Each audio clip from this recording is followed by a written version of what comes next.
Good morning. So, I wonder what becomes of Golden Boy. I wonder what becomes of them. Joseph Diaz, he already started complaining. Golden Boy Promotions fighter, IBF super featherweight champion. He's complaining. He felt he wasn't being promoted. We know that Ryan has had all his issues in the past. I wonder what becomes. I mean, I really do wonder what becomes of them as a promotional stable, because you can't pretend that that's not a big loss. They literally lost their golden goose, a guy who was bringing them in a lot of revenue, and they have no substitute. They have nothing that can compensate for the loss that they just took.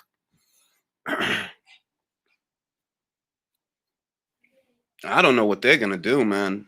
But that's a big loss, man. I mean, it really is for them. It really is. At the same time, I mean, Canelo has his role in this because he wants a level of control that you're not gonna really find. I mean, you're just not gonna find that. If you want to fight like Avni Yildirim and stuff like that, and I believe the story was that he wanted to fight Avni Yildirim. He petitioned to fight Avni Yildirim. These networks aren't going to guarantee you buku dollars to fight that kind of guy. That's the other side of that. That the networks ain't going to guarantee you but so much money for that. And if your plan is to return to pay-per-view, all right, now you understand. Now you're in a situation where you have to be in intriguing fights. Because motherfuckers ain't gonna pay $80 for no Avni Yildirim. I'll tell you that. Title or no title on the line, they ain't gonna pay for that.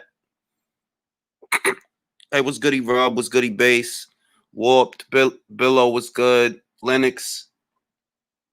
You know what I mean? Like, if you're back in the pay-per-view market, which it looks to be the case, the networks, I don't even know that the networks are in a position to make him a big cash guarantee, like a multi-fight deal to where, okay, you fight for us for 6 fights and you get X amount of dollars. I don't think any of those networks are in a position to do that. But even if they are, that's still gonna entail certain things that, you can't think you're gonna get buku dollars guaranteed or whatever fighting Joe Blow and patty potato salad. You know what I mean? Even fights, that's saying that even fights with Callum Smith or even fights with Billy Joe Saunders on a domestic pay-per-view, they're only going to get you but so much money, because those guys aren't, they're good fights as far as boxing goes. They're great fights, but them guys ain't popular over here. They ain't popular over here. He can't be a Floyd Mayweather Jr. when he separated from Bob Arum. Floyd had a fight. Well, moreover, boxing monk, even Floyd reached a deal with Showtime. He had a big exclusivity deal with Showtime. So Floyd, he did end up fighting for a network, and Canelo seems to want his freedom. That's what it looked like. That they tried to tell him. I think it was Steve Kim that posted it, that they offered him 20 million. They gave him a little more. They gave him like, oh, well, what if we give you 20 million? And he was like, nah. He still wants his freedom. So if what he wants is his freedom, and the freedom that comes with free agency, being able to fight on a Showtime, being able to fight on an ESPN, they're not committed to you, and they're not going to pay you buku dollars because they're not committed to you. They're not invested in you. You're still a marquee fighter. You're still the A-side fighter, but without they're not actually behind you anymore. So I mean, it doesn't surprise me that he got released from Golden Boy Promotions. What surprises me is that he didn't strike a deal of his own with DAZN. That's what surprises me, because he could have. If all he wanted was to cut out the middleman so that he can get to more of his own money, he could have done that, and he chose not to. So I mean, we'll see what happens now. It doesn't look like he's going to virtuoso. Doesn't look like it. And I think that's what surprises me, that he was in a position where he could have negotiated in his own behalf and struck a deal of his own with his own independently, and they chose not to do that. So that's really what surprises me, because he could have still got at the like, let's say, remember, if they tell him, yo, we'll give you 20 million a fight or whatever, remember, you don't have Golden Boy Promotions as the middleman anymore. You don't have them as the middleman, so you get more of your own money. But I guess he want to float around. He want to fight Caleb Plant. Yeah, Wagwan. Yeah, I just want to make sure, like, we called this year. I think you and I are the only two people that said something to this nature when all the man them were going on about the zone, this, the zone, that. And we were like, nah, this man's only doing that because basically creating an uncomfortable situation for Golden Boy with the zone to force his release of Golden Boy. And then the other thing is, man, them going on about, oh, he's going to do this, that, and pay-per-view. I'm like, do you not know what the pay-per-view market is? And do you know that the zone knows what Canelo's worth is? They tried to make it. They tried to make it a DAZN thing, and it wasn't a DAZN thing. Like, we know that. I'm not even having that conversation because you and I are intelligent enough, and we know enough that we've known this. I think we're probably the only two that. I mean, I think every time this conversation came up between me and you, it was about the fact that this is, number one, you can't sue for damages when there were no damages. Like, exactly. You know what I mean? And you also understand that lawsuits always involve the deeper pockets theory. If you're suing for a financial thing, you go after the person with deeper pockets. Yep. That's all that was. Like, I've been saying it the whole time. That dude is not going to get no 270. I said what he can do, and the videos are up. I put the link of those videos in the last video I uploaded. So what he can do is seek release from Golden Boy Promotions. But as far as $280 million, you can forget that fucking shit. That's not going to happen. And here's another thing that the man them are not understanding. That also, his release from Golden Boy automatically meant that he was no longer on the zone. You get me? It's not like the zone lost him. He was signed under Golden Boy. He was not signed directly to the zone. Yeah, so he's no longer a contract with the zone. If he's no longer a Golden Boy fighter, that means he's no longer fighting on the zone. Or by share, the two things go together. So if he gets out of his Golden Boy deal, that means he is automatically off the zone. You get me? Yeah. Like, that's what a lot of people don't understand. People, oh, the zone fucked it up, this, that, and the third. I'm like, yo, fam, this man was never signed to the zone. Well, you gotta look at it. You gotta look at it like this, bro. One, like, look at this comment that I'm reading right now, right? What is it? Who just said that? He said, "Get Young Boxing, get Dead Zone out of here. That Euro trash." It's to the point to where the platforms are polarized, not just the fighters, but the goddamn platforms. For starters, the zone is still value for money. I watch more than just Canelo fights on there. You know what I mean? And also, and this is a point I keep bringing up. Yeah, I keep bringing up because man, them are caught in this whole like, oh, Canelo's this, Canelo's that. No, fam, Canelo's not moved the needle. AJ moved the needle double what he did last year. This is a fact. You could look it up. You know what I mean? So I'm gonna tell you what. You got to remember that we're talking to the American boxing fan, and I hate to say that the American boxing fan 9 times out of 10 is a blithering idiot. These are people that are arguing about pay-per-views that they don't buy. They don't buy them. You know what I mean? Yeah. Like, he talking about like, oh, the zone sucks. All right, motherfucker, you down to pay $80 every time Canelo fights? Because it's either or. Yeah, but it's not even to me. It's not even a discussion about that. When we talk about moving the needle in the American market, the fact the numbers weren't out there, but the percentages were there. Yeah.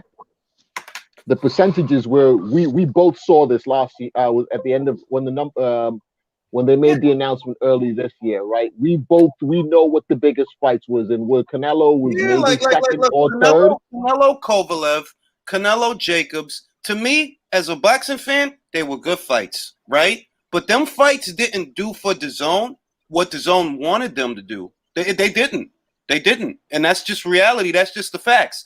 Canelo is a marquee fighter. It's not that he's not, but that kind of price tag, any network, Fox, Showtime, ESPN, they're going to take the same position because you're not doing for me what I'm paying for. You're not.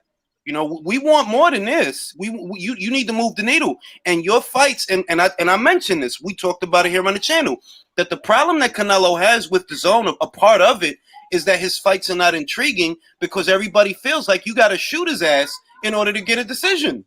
So there's no intrigue. There's no intrigue and there's no interest because there's no intrigue. That is the fact. So these men are going on like, you know what I mean? And here's the thing. I guarantee you what he's going to do, he's going to shop around. He's going to do a bunch of bank robberies over with Al Heyman because for some reason, the men them think that these Charlos are actually competitive fights. They are not. They're not at all. but he's going to con the idiots over there. Many crossover. I feel like what we're about to see is you're going to realize how good these guys ain't once Canelo gets over there. You know what I mean? Exactly. Like remember when Manny got over there? Oh, Broner, and he get over there and he beats the shit out of Broner, which was expected. But then he gets the Thurman fight, and the Thurman fight really is the fight that told the story that old ass Manny that's pushing 40 could go over here, take your O, and take your belt because you ain't that good, and just PBC fighters in general, you really ain't that good. I'm sorry. And here's my thing, yeah. In Canelo's I don't think Canelo himself is interested in having intriguing or competitive fights. So listen, and like it's no slander to Caleb Plant. I've trained with the man. I personally like him as a fighter. You know that style is a style I like, but I don't see him beating Canelo or even being competitive against Canelo. You know what I mean? You know what the thing is, too? I can't complain about Canelo going after an unbeaten champion that's in his prime. You know, so I can't complain about the fight. Like I always said, Plant, Smith, Saunders are interchangeable as far as I'm concerned. Yeah. No complaints about that. Yeah, no complaints about that. But I'm gonna say that it's an easier, less stressful night, and to me, there's more intrigue in seeing him try to battle Andre. That might give him a long night in certain problems than a Plant. You get me? I agree with that. But the thing is that nobody, not even Canelo, is gonna go in there and let this man frustrate them, knowing that he's just not popular. You know, I don't think it's okay. I think, and I'm glad because now, at the same time, Gennady, you need to get in there with Demetrius, bro. You need to get in there with Demetrius. Fuck the bullshit. All right. You was all about that. You was all about chasing Canelo around. You can't do that anymore, bro. You're middleweight champion. You on that side of the street. Ain't no excuses anymore. Billy, Callum, y'all gotta fight. Yeah, and also what people aren't realizing is that Canelo's never been a businessman. That's what he just showed us here. Yeah. And he's about to thinking about that, bro. I've been thinking about man's about to find out just how frustrating and how ugly could get out there trying to negotiate.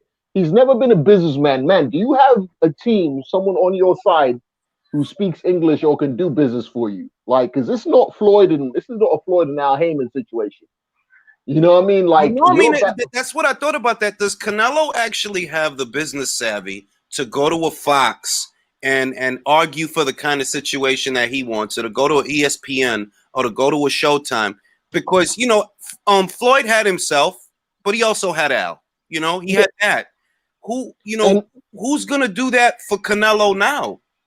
Yeah, and also if you got bamboozled by a man where you lot speak the same first language, what do you think's going to happen when you are involved with translator? You know what I mean? If you ask me, he should have went to Eddie Hearn, and I don't care who thinks that. Oh yeah, you caping for Eddie.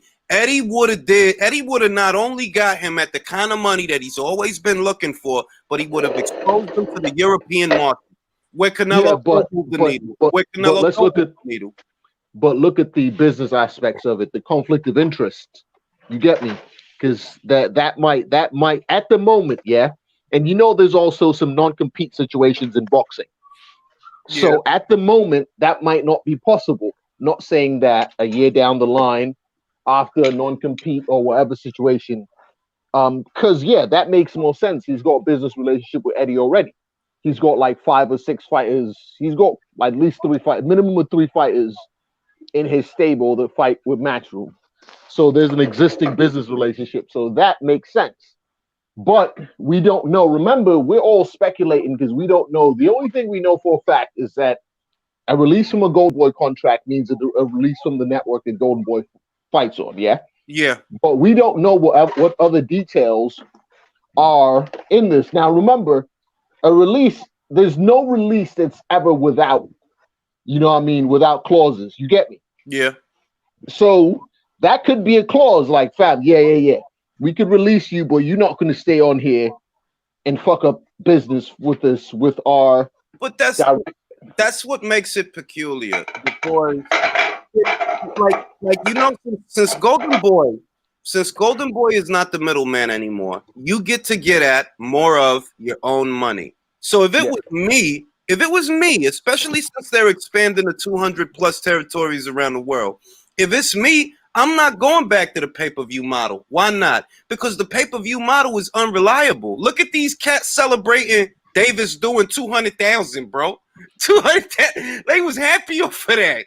The Charlo brothers, them dudes couldn't crack 200,000. The pay-per-view model not gonna get you the money that you looking for. It's not.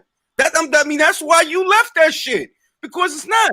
Short of them big Golovkin fights, them kind of fights that have that kind of buzz. Bro, you're not going to get that kind of money. You're not. Also in the midst of a pandemic. In the midst of pandemic with no gate and basically the revenue stream of your core audience, the Latinx or whatever Mexican audience, are we sure that their disposable income is at the point where they're going to plunk down, that amount of money for pay-per-views? Well, look, before I pass it to John, I wanted to go from John to Mark, to Virtuoso, to South London, and y'all chime in. But my thing is like, look, man, the people that always argue about how DAZN is a crappy app, right? Because this is what they love to say. Remember, hello anymore. You didn't. There was plenty of fights that could have been made, plenty of things that you could have that wouldn't have costed you an arm and a leg. And what you're essentially arguing in favor of is paying more of your own money. Every time I see somebody do that, right, I know that you don't buy pay-per-views. I know you don't. You don't buy PBC pay-per-views. You don't buy whatever other you don't buy pay-per-views, because what you're saying makes no fucking sense. You want to pay close to $100 every time Canelo fights? Well, you must be an idiot. You would have to be. With DAZN, you could have got that Charlo fight if Charlo would have crossed the street, but you could have got that fight if and it wouldn't have costed you $80 fucking dollars. You could have got that Plant fight and it wouldn't have costed you $80 fucking dollars. Now what are you celebrating? That you're gonna have to pay more money to see Canelo? Are you an idiot? I'm convinced a lot of these men are just trolls, because you can't be, there's no way. No. They're not trolls. What they are is disingenuous. What they are is PBC pom-pom waivers. And that's what it is. They're like, oh, he ain't whack-ass DAZN no more. All right, motherfucker, you down to pay $80 every time he fight? Because that's what it is. That's what it is now. And you could talk that shit, but I could feel in my foot that you have no money. You have no money. You don't have money. So you're not talking about paying for shit. You cannot give a product review as a consumer when you're not a consumer. I, on the other hand, am a consumer. So I can give a product review and I can say, well, yeah, that's value for money because of A, B, C, and D. If you're not paying for shit, if you're not paying for cable, or you're not paying for DAZN, or you're not paying for subscriptions, and if you're not paying, stop talking about the shit, because it ain't for you. Get your mother in here and we'll ask her to do a consumer review. She's the one paying for shit. All right. Now, John Daly, what do you think? Well, on the DAZN thing, it's a no-brainer.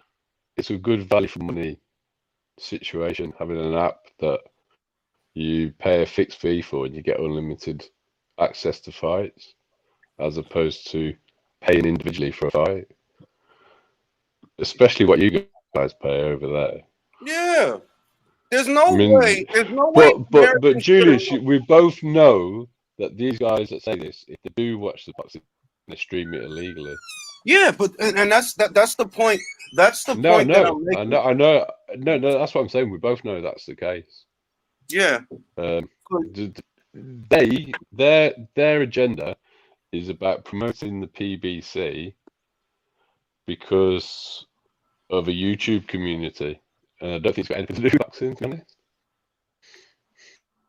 And it's like, as a consumer, DAZN makes it possible for me to see fights that I would otherwise not have access to. It's not, like fights around the world. When the World Boxing Super Series comes back, because I heard they're trying to do a third season, that's where you would watch that. And I've enjoyed both seasons. Both seasons was great as far as I'm concerned. But these cats is the cats that, like, if the boxing ain't American boxing, then they don't want to know about it. I ain't motherfucking. Why you even talking about the shit? You see what I'm saying? Why you even talking about the shit? Julius, they only want to watch the PBC. Yeah, it's not even American boxing. It's sad. It's, because they don't like Crawford. Like, there's no, like, Crawford is the most talented African American boxer at the moment, and they can't even get behind him. So that says it all, really. That's true. They don't have that energy for Crawford. I mean, the way it looks to me. Hold on, somebody got something loud. The way it looks to me, right? They're not actually fans of boxing because there's plenty of good American fighters. They're not pumping up Steve Nelson. He's a good fighter. I think he had 168. He looks exciting. I like how the kid's been looking. They don't know who that is. Jared Anderson. They ain't high on him either, but he show a lot of promise. He might be our heavyweight stallion in the next 5 years for the United States. He might. They don't know nothing about that kid. So it's not even really American boxing. It's they just on some other. I forgot who said this. I think it was D. Jefferson. Shout out to D. He was like, a lot of these cats, I think it was him. He said these is loving hip hop spillover fans. That's what they are. That they not even really like boxing fans. They like a subsect of a subsect of a subsect. They're like, bro, y'all not boxing fans. Y'all are loving hip hop spillovers. Y'all are not even really like boxing fans that watch boxing. Because the shit they say, it don't make sense to me. What do you have to be mad at DAZN for? For not charging you a lot of money? Motherfucker, you ain't got a lot of money. You should be happy. The reason they don't like DAZN is because of Deontay Wilder's dislike of Eddie Hearn. That's where it stems from. Yeah, it's that simple. It's absolutely nothing to do with boxing. It's to do with narratives created by the LDBC. That's true. I mean, that's really what kicked it all off. They was, at the moment that DAZN showed up, that whole email fiasco, like, oh, you sent 50 million email. Here's 100 million. You down to fight?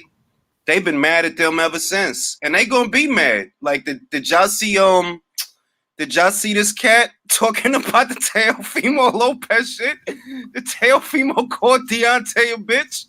This dude was livid, man. What's the guy? Nah, that guy. I saw someone making a joke about it. I think it was Kurt. I think it was on Counter Punch. He was. You know what's ridiculous about that is that they're trying to turn it into a race thing. Teofimo said nothing about his race. He called you a bitch. Yeah, like a woman. Yeah, shit. Did I just see an Englishman skip the queue? How dare you? But nah, dog. Like Teofimo, like, and I seen that shit too. I see the tones and all of that, and I'm like, yo, you can't use that for everything. When you do that, right, it takes away from the gravity of situations. You understand that. You know, that stuff, because I have every intention of making money off this video, so I don't plan on broaching taboo subjects that advertisers might not like. But you know, there's issues in America, and you trivialize those issues when you misappropriate them. This is not a these people versus that people kind of thing. This is Teofimo thinks Deontay is a bitch, like many people think he's a bitch. There might be issues, but the people they're going at didn't bring them issues on them, man. So. It's as simple as that. And I'm sick of it. Oh, you don't understand because you live in America. Oh, shut up, man. You know what I mean? You're weak. Like, you know, you're calling the guy your king. You know what I mean? And then, you know, like, you would have called other people the C word and stupid. It's like, come on, man. Anyway, it's not even boxing, is it? It's not even boxing. If Walder's the king, does that make them peasants? I would say so. Look. Because that's how it works, right? The dude said to Teofimo Lopez, because I saw the clip on Twitter. Somebody made like a nice little edit about it. And he was like, yo, shut up when men are talking. He like, you're not a man. And I'm like, bro, the dude you look up to pops his ass. And he wear his underwear hanging down so his booty crack show. That's How the old is Deontay Wilder? 35, bro. And how many active world champions has he beaten? 1. Right, and how many active world champions has 23-year-old boy Teofimo Lopez beaten? 2.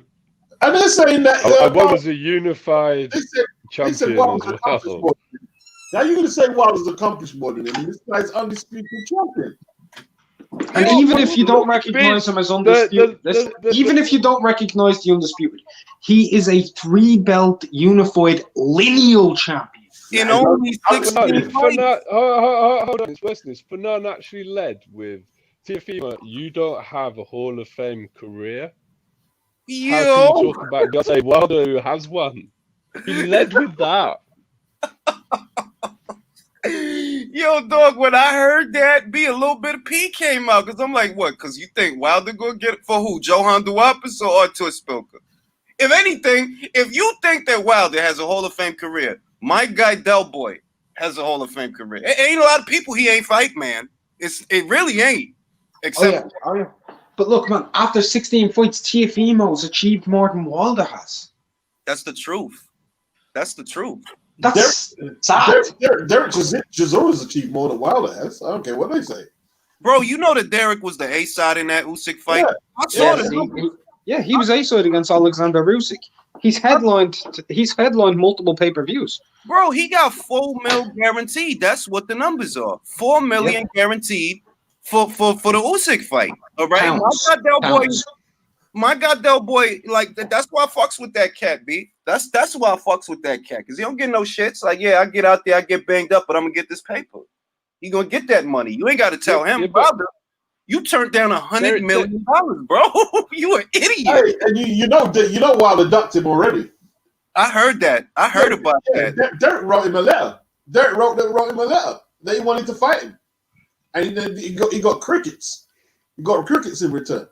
Well, you got to think about it. Do you know what it is with Deontay? I think if it's a real street guy, Deontay doesn't want to know. Because Deontay is not a real street guy, bro. Listen, none of them LDBC dudes ain't no street dudes, man. It's all talk, man. I'm telling you, man. They're not even close to it. Listen, let me tell you something, right? If you hear somebody, right, doing damage control and lies for so long, that's because they're used to inventing shit. All that street history they have is all invented. I'm gonna say this, right? I'm gonna say this. Them cats, I don't want to say nothing bad, like that's too bad, you know what I mean? Because I don't believe in that. But I'm gonna just say that they not like they might think of themselves in a certain fashion or a certain respect, but the way that they move, it's like it's indicative that that's what you not. That's what you not. You fuck with losers, bro. You appeal to losers, so you can't be on the up and up. You just it don't work like that. Like you want some loser shit, bro. You know what I mean? Like you ain't on no hustling. Like you ain't on this getting money. You appeal to loser shit. What I look like making excuses for a 35-year-old man who pops his own ass? What would I look like doing that? Like, nah, man, he got cheated, and you. What do you mean he got cheated, bro? Cheated out of what, bro? But Julius, this is just the standard. This is just his standard subject sticking up for their king. Bro, and that's the other thing. Ain't no motherfucking king except for Terrence Crawford. That's the motherfucking king. But the way they act like subjects. Like, you better not say nothing about my Wilder. You better not talk about my Wilder. Exactly that. Crazy. Like, what you want to rub his feet, bro? Like, what the fuck? Yo, here's there's sheriffs who don't have money for his pay-per-view. But isn't I guess that's where it gets bizarre, that these guys are advocating for Wilder, right, who wants to be a pay-per-view star, but you guys don't buy pay-per-views though. Like I know you don't, and it's not just y'all. The average American doesn't buy pay-per-views. It's not just this YouTube bullshit. You know what I mean? You're What's the making more me think of BFTB now and his rant about illegal streams and what they were worth. But what's the more pragmatic approach, though? All right, so when the Zone start broadcasting over here, I'm going to get Sky, and when there's pay-per-views I want to purchase, I'm going to purchase them too. I'm going to get the Zone, I should say, so I'll have streaming and the app. I'll have both options. But they're saying, no, we don't want, like, they're just not practical people to talk to, man. There's a lot of people I used to talk to on YouTube. I don't talk to them no more, man. Beats, it's because they don't pay for nothing. Like, you gotta understand, it literally goes back to what I just said. You cannot, these YouTube channels that cover boxing, right? In many ways, they're consumer reviews. That's what they are. Yeah. That ideally come from people that pay to see the sport. They pay to see boxing, they pay to see pay-per-view events, and they pay to see what comes on the networks. But when you got a bunch of young guys that don't pay for nothing, they don't have bills in their name. They don't have a fucking credit score. They don't have a fucking car note or nothing.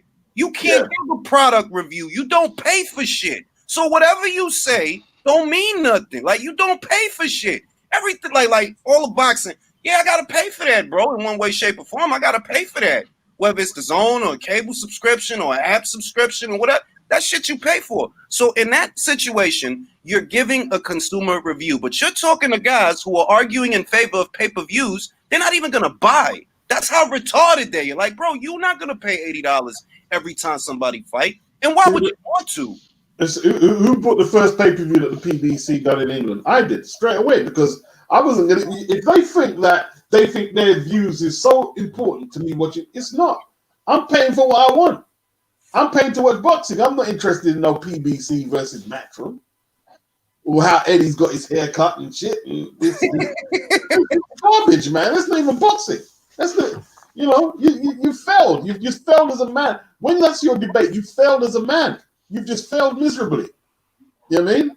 It's a lot of shit like that. It's a lot of shit like that. And it's because of what I mentioned earlier, that they're not boxing fans per se. What they are is spillover loving hip hop fans. That's the kind of shit that you're looking at. That's why they don't really follow the sport that close, man. They follow maybe a handful of guys, the max. If we start talking about the Japanese boxing scene, or because the Mexican boxing scene is a very deep scene for the men, for the women, for everybody. It's a deep scene. Yeah. They don't know nothing about none of that shit. They'd have to jump off line. They'd have to jump off. And when you see what it is, they'd be too proud to say, oh, well, okay, unrivaled IQ. Tell me about these fighters. They won't do that. They'll jump off line. That's what they would do. Because they wouldn't know what was going on. Like yesterday, I was the only person on a live stream covering Junto Nakatani versus Guillermo Magramo, man. The only person on YouTube.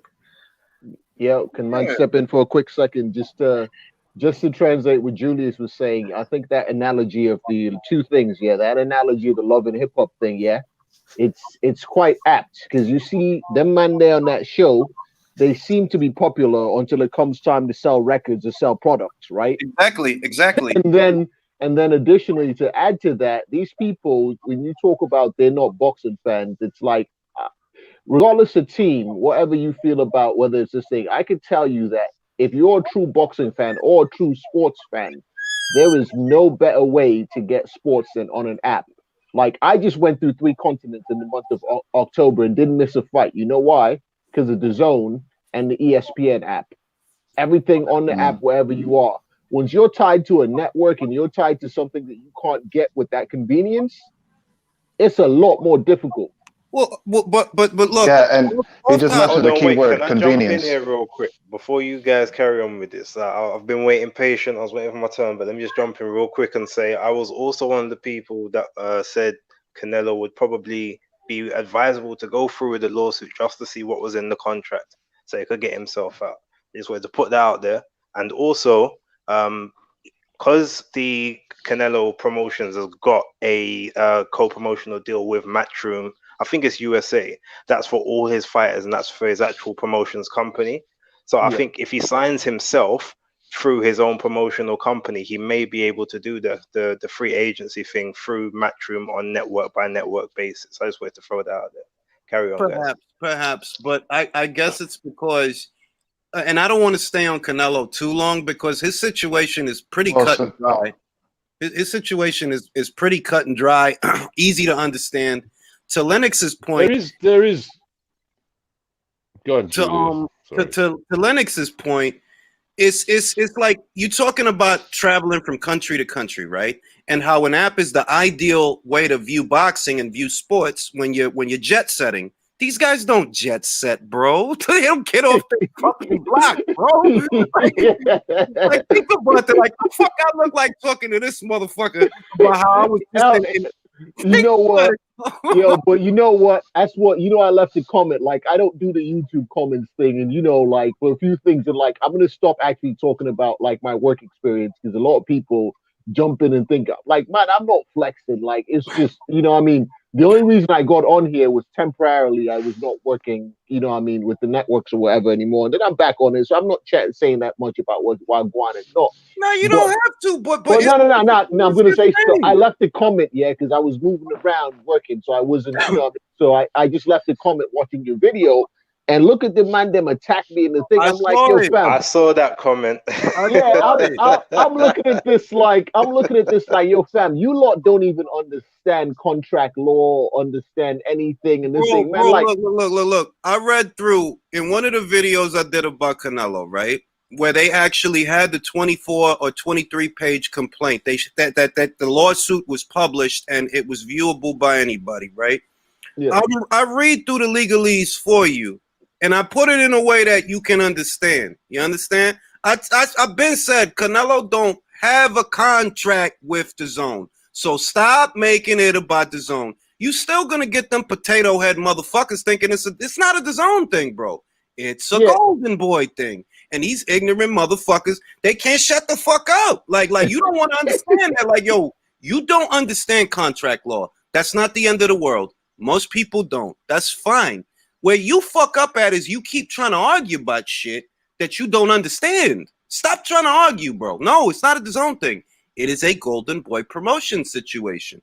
The contract they have with DAZN does not align with the contract they already had with Canelo. That's why they had to release his ass, because they know they fucked up. Like, look, man, if this lawsuit keep going on, it's going to shift off of DAZN and it's going to be all on us. So the best thing we can do is let the motherfucker go. Let him go. He want to go, let him go. And even if you don't understand contract law, understand this thing, you should know that here's the thing. If Canelo had a case, he could keep pushing for the money, but it tells you what he really wanted, right? Because as soon as Golden Boy's like, yo, listen, fam, we'll void the contract. Because I tell you this, right now, they were in the wrong to agree to void the contract, with no sort of penalties, no sort of heavy clauses, right? Because they looked at it and go, listen, we can't win. The only way, and Canelo knows that he can actually get money from Golden Boy, but that's not what he wanted. He could have pushed the lawsuit forward, get Golden Boy for breach. For breach, he'd get Golden Boy. He'd get nothing from DAZN, but he'd get Golden Boy for this thing. And Golden Boy's lawyers are looking at this like, we fucked up, so what we do, give him everything. Because that's what he really wanted was off his Golden Boy contract.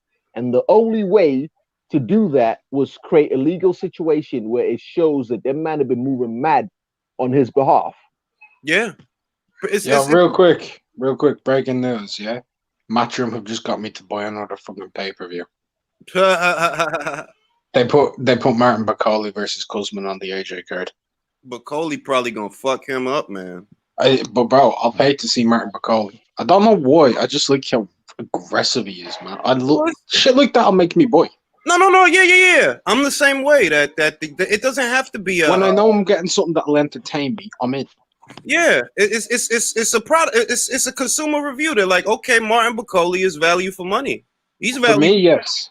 For most, like AJ sells that card automatically for a lot of people, right? But for me, it's like Lawrence Okolie is not value for money. I don't care. I don't care. No. No, and that's why that's part of the reason I was thinking about not buying the card. It's kind of like Dave Allen, you know what I mean? If he's on the card, I'm going to like I don't want to buy it. It's same with Lawrence, but with Bakoli versus Kuzman, I like that. I like that. I like that fight. You know, another fight that I was Wasn't that thinking supposed about. to be on the Povetkin card? The white, I white Povetkin card. Yeah, It was meant to be on the white, yeah. I was and that looking was one of the forward to main that reasons as I was in much. doubt about buying that card, man. I was in doubt about buying it, but I bought it anyway. Like I bought Chisora Usyk. Man, I'm such a scrub, man. I buy all these cards. Chisora Usyk was a good ass card, man. I don't care. What I nobody. disagree. The Well, Savannah look, Marshall. The Savannah I Marshall didn't performance buy was that good. pay-per-view. The main I event, streamed the main event was solid. The Cambosa Selby fight was okay. The rest of the card was absolute gash, bro. I was falling asleep watching the card. Well, hold on, man. Watching Except Hannah sleepy ranking Tommy Savannah McCarthy, Marshall, that was Tommy alright. McCarthy versus Leguan and shit, man. Oh my god, that was. Now, That was Marshall ranking was okay, but I streamed that event. I didn't buy that one. That's one of the few that I ain't bought. I dig it. I don't know what Dillian's chances are with Povetkin now that the fight's been pushed to January and he's gonna wait. I suppose that's more encouraging than rushing right back in there to fight in November. It's a question of the same things. Does he know what he has to change, and you know, can he win the rematch? I don't know, but it's a good fight. It's a good fight. I think the rematch is now going to be easier for him to win since Povetkin's allegedly had this COVID, especially if it's something that messes with your lungs. Who knows? His gas tank doesn't seem to be the best anyway. He manages to get that second win, but now he may not be able to get that second win as much as he did before. So possibly it might be easier. Yeah. The concern I have about Dillian is every time he gets caught with an uppercut, he's always caught square. It usually drops him. And it's AJ, it's Rivas, it's Parker, and it's Alex, and it's Sasha, and Sasha delivers the best one out of all of them. Yeah, and he knows how to set it up better than any of them. Well, I'll say that I don't know the best. Yeah, you could say it's the best. It's the most compact, and it's the harder to. It's the most difficult. Yeah, technically, it's the best. Like, some of the ones might be harder. No. He has the best left uppercut. AJ got a better right uppercut. I know it's a lot more mustard on the thing beats is AJ gets so much power into his. He doesn't need it to be as tight and as accurate as Povetkin does. We're kind of arguing over that tiny things. You're not dealing that with the right uppercut. AJ's got a great uppercut. Hold on, man. He hit Klitschko with the right uppercut. Right? Povetkin took out Takam with, was it the left uppercut? And he took Dillian out with the left uppercut. So they both got No, you're right. You're right. But the thing is, it's really how square Dillian is when he gets hit with them. Hold on. Wait, fellas. UK fellas. Isn't Dean White Dillian White's brother? No, not blood brother, but he's his brother, but not his blood brother. No, it's his brother. It's his brother. I thought that different fathers is the same. That's right. If they say they're brothers, then no one's got no business telling them they're not brothers. So why? But Dillian said it in an interview before that it wasn't, like in one of his very, very first interviews. He said, "Oh, smart. They're not biological brothers in any shape." Yeah. Then why they got the same last name? His name's Lamar Scott. His name's Lamar Scott. That's his real name. So why they running around calling him Dean White? I don't know. Because that's his road name. I dig it. I don't understand it. I don't have to. That's all right, man. Anyway, look, man. I'm looking forward to that fight. I am disappointed that now, in order to watch Canelo, I'm gonna have to pay $80 which I was like, bro, depending on who you fighting, I'm not paying that. If he fights Caleb, I'll pay for that. But that's the real questions I've got about this Canelo situation, Julius. Is which opponent is going to create intrigue to do big numbers for Canelo? None. David Benavidez. All right. David Benavidez, because of the Mexican American following. David Benavidez, I think that's a fight that could get him close, maybe to $1 million. Though that's stretching it, because look at the Golovkin fights. Look at how much buildup, right? Both of those fights had. And they didn't do 2 million pay-per-view buys. They didn't do 1.5 million pay-per-view buys. They did just a little over 1, right? That was a bonus. Wasn't Canelo the underdog going into the first one? Yeah, Or it was definitely a 50-50. People thought Canelo could lose. Since So that you- fight, nobody's thought Canelo can lose. Think about that. That in a situation that is a bona fide super fight, right? It's a bona fide super fight. It's had buildup. It's had controversy. Canelo is actually the underdog, which you don't often see. At least in the first one, he was. You think about that, and you're like, well, who are you going to replicate that with? That could get you to 1 million pay-per-view buys. Who? Not Caleb Plant. Not Callum Smith. Not Billy Joe Saunders. Like, bro, who you gonna fight to get to that? You know what I mean? That's why I kind of looked at it. It's got to be like heavyweight champions, but none of them have got the name. Yeah, I mean here's the thing. Can you not hear me? Yeah. Yeah, so here's the thing. Everyone rejoicing. I'm thinking like, and I'm always looking at the business aspect of it. Like, where's this man gonna make 20 mil guaranteed? I don't know. Like that's what people. I'm like, have you even thought about this? Like, where's he gonna make 15, 20 mil guaranteed? Like, seriously, the only fight that has the potential to yield that kind of return is David Benavidez. But David Benavidez doesn't even have that big a following. You know what I mean? Like Golovkin didn't have a big following. He didn't. That was indicative in his pay-per-view. That the Jacobs pay-per-view, the Lemieux pay-per-view, none of them shits cracked 200,000. None of them shit. Yeah.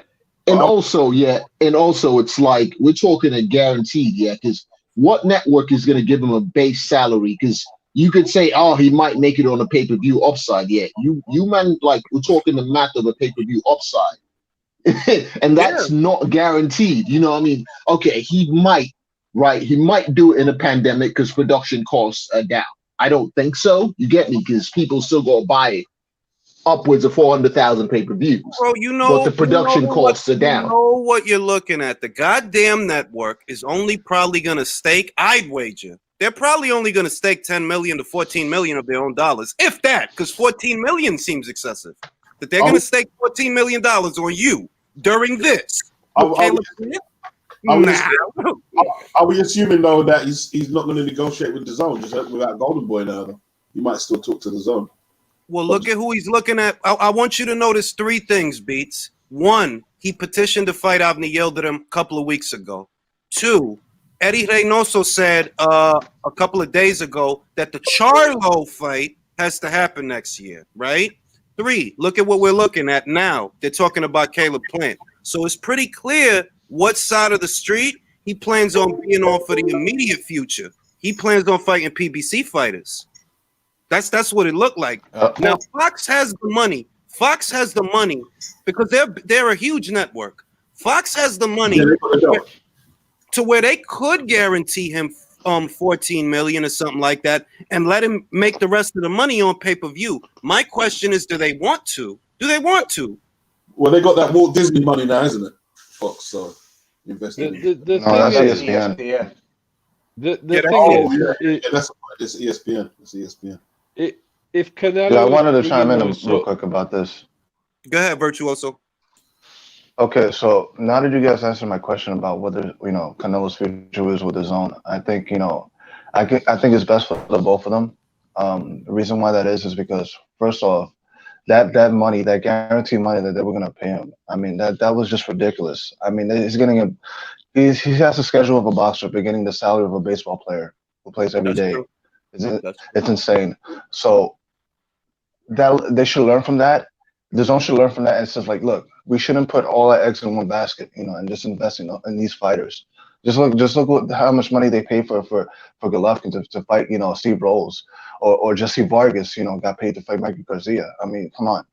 It's insane. Virtuoso, but I'm going to say that I want to say this, that the reason that the zone approached the situation the way that they did with Canelo was based on promises that Golden Boy made on his behalf that he wasn't cool with. Remember, the rift started with that whole Golovkin fight shit. The third Golovkin fight, it looked like Golden Boy promised the zone the third fight, but Canelo himself was like, I don't feel like fighting that motherfucker again.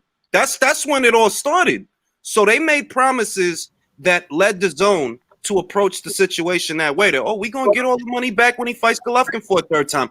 It's not a guarantee he's going to fight him.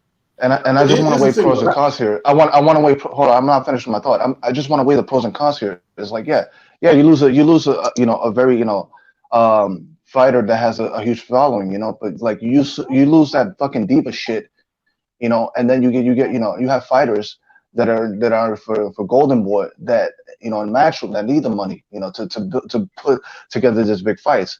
For Canelo, that's even though you're not really an English speaker and it's like English is the language of business, you still have it still bodes well that his standing as a face of boxing, that he can still get these fights on the PBC side. It's just he has to be realistic about the payout during these times. Canelo was never. If we're gonna be honest about the situation, I don't think that Canelo was ever being realistic to begin with, because you wanted them to pay you $30-something million during this bullshit, bro. That's not going to happen, bro.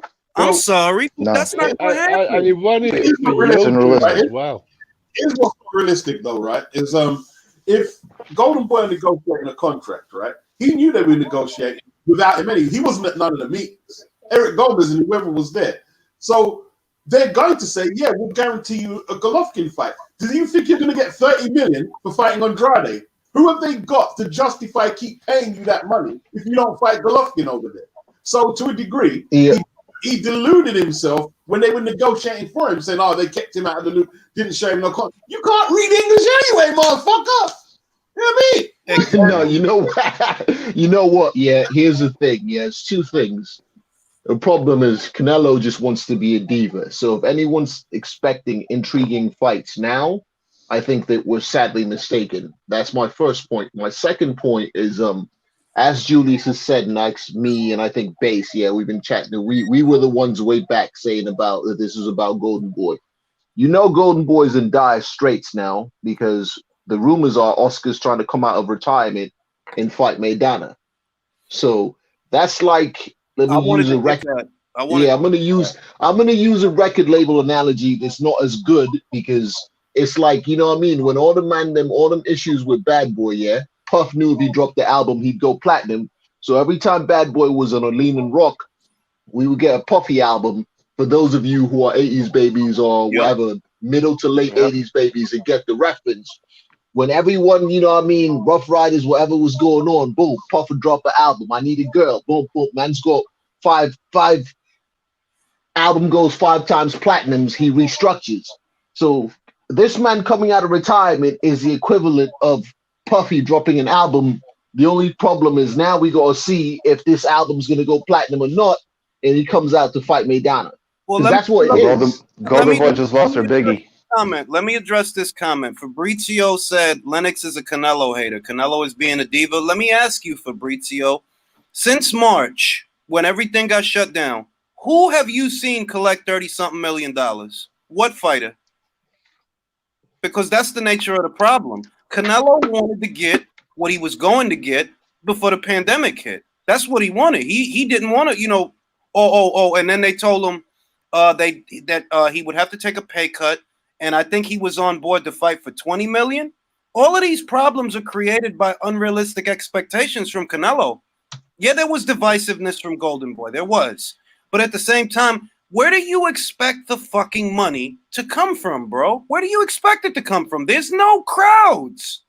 Yeah, you know what? I realize the man them don't like someone being objective. Yeah, because whenever I speak the truth or speak facts, man take it a certain way. Like, I remember, man, and I don't really care about your opinion, but last week, you don't like, I was like, fam, do you understand that all through the World Boxing Super Series, man was the biggest fan of Usyk. He's a southpaw, this and that. When I don't like what he's seeing, I don't like, all of a sudden, I don't listen. I'm like, you lot are mad. Well, the man's being a diva. Look at this. A contract is a contract. And are you aware that the contract that the Zone had with Golden Boy empowered them to make those decisions? To your point, a contract, hold on, a contract is a contract. Do you understand that they had the right to refuse certain opponents based on the contract?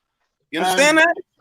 If you've been in business, a contract is never a contract. Contracts often get amended because different circumstances come up in life. That's just how that is, bro.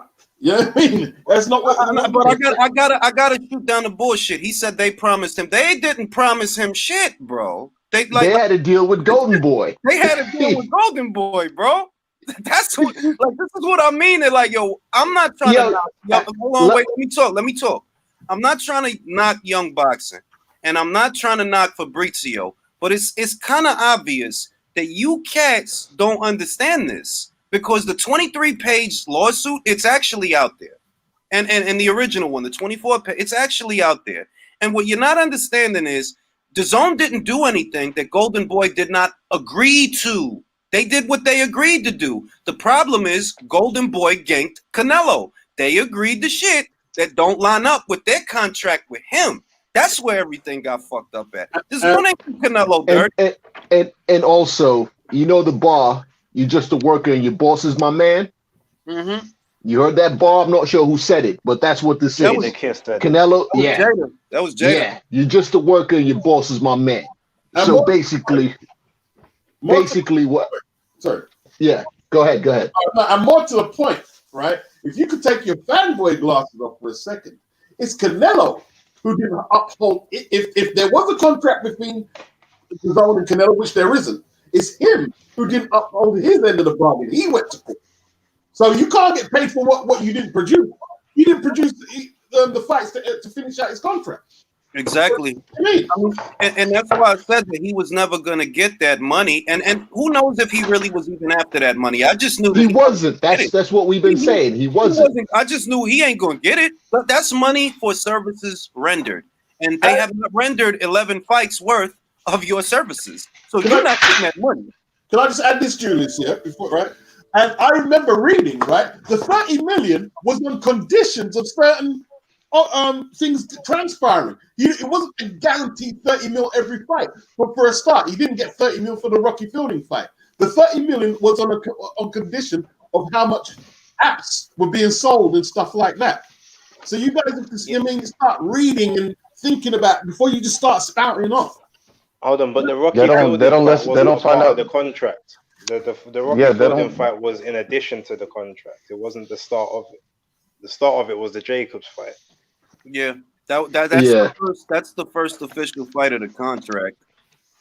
Yeah, but you know what? We're working off the assumption that we're chatting to people that actually have reading comprehension or some level of intelligence. And what I'm finding in the last 2 weeks is that's not the case.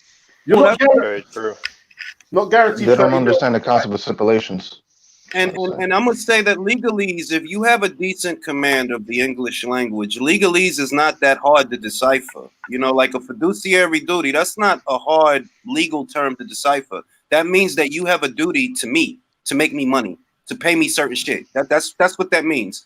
Because DAZN does not have a fiduciary duty to Canelo Alvarez, and they don't have a contract with him, they don't promote him, they don't manage him, you know, they don't have none of that with him. They didn't do anything to him. The problem is Golden Boy agreed to certain shit to give DAZN certain rights that don't align with what Canelo wants. That's the nature of it. That's literally it. Yep. But as far as DAZN doing him dirty, they didn't do him dirty. They didn't breach the contract. Golden Boy, however, looks like they did. Because otherwise, y'all wouldn't have released him. If y'all felt y'all could win this lawsuit, you wouldn't have released your prize stallion. No fucking way, man. Y'all knew if this keeps going on, it's going to come to light that we fucked up. We agreed to shit that does not align with our contract with Canelo. That's all it is. It's just that now, all right, Canelo, you want to go back to charging people $80 for a fight. You do realize that this is not the best time to be doing that. It's not. And you did all of this. You did all of this because you couldn't get at the kind of money you were going to get before the pandemic hit. Well, the situation hasn't actually got better yet. So who out there is going to get you 33 million or 30 million? Who? You might have shot yourself in the foot. Like low key, yeah, you might have. Because I don't know that fighting Caleb Plant is going to get you $33 million, bro. No way. I don't know about all that. No way. They're not even interested in that either. It's like there's a running gag with Canelo. It's like, okay, by default, you're down 4 rounds to zip. That's what they mean. Like there's no intrigue because this guy's gonna win. Yeah. There has to be an element. There's also no rivalry. Right. There's no rivalry building. I'm not hearing fans calling for Canelo to fight anybody in particular. There's no pressing demand for a fight at all. with anybody. There's nobody out there from 160 to 175 that has the buzz. And I'm not saying he had a great buzz, because in hindsight he didn't. But nobody out there right now has the buzz that Golovkin had from 2014 to 2015 to 2016. Nobody has it. Yeah. And that buzz wasn't that great, because when they put him on pay-per-view, what did he do with Lemieux? What did he do with Jacobs? Next to nothing. But nobody out there right now even has that buzz. Nobody. I agree. Benavidez ain't got it.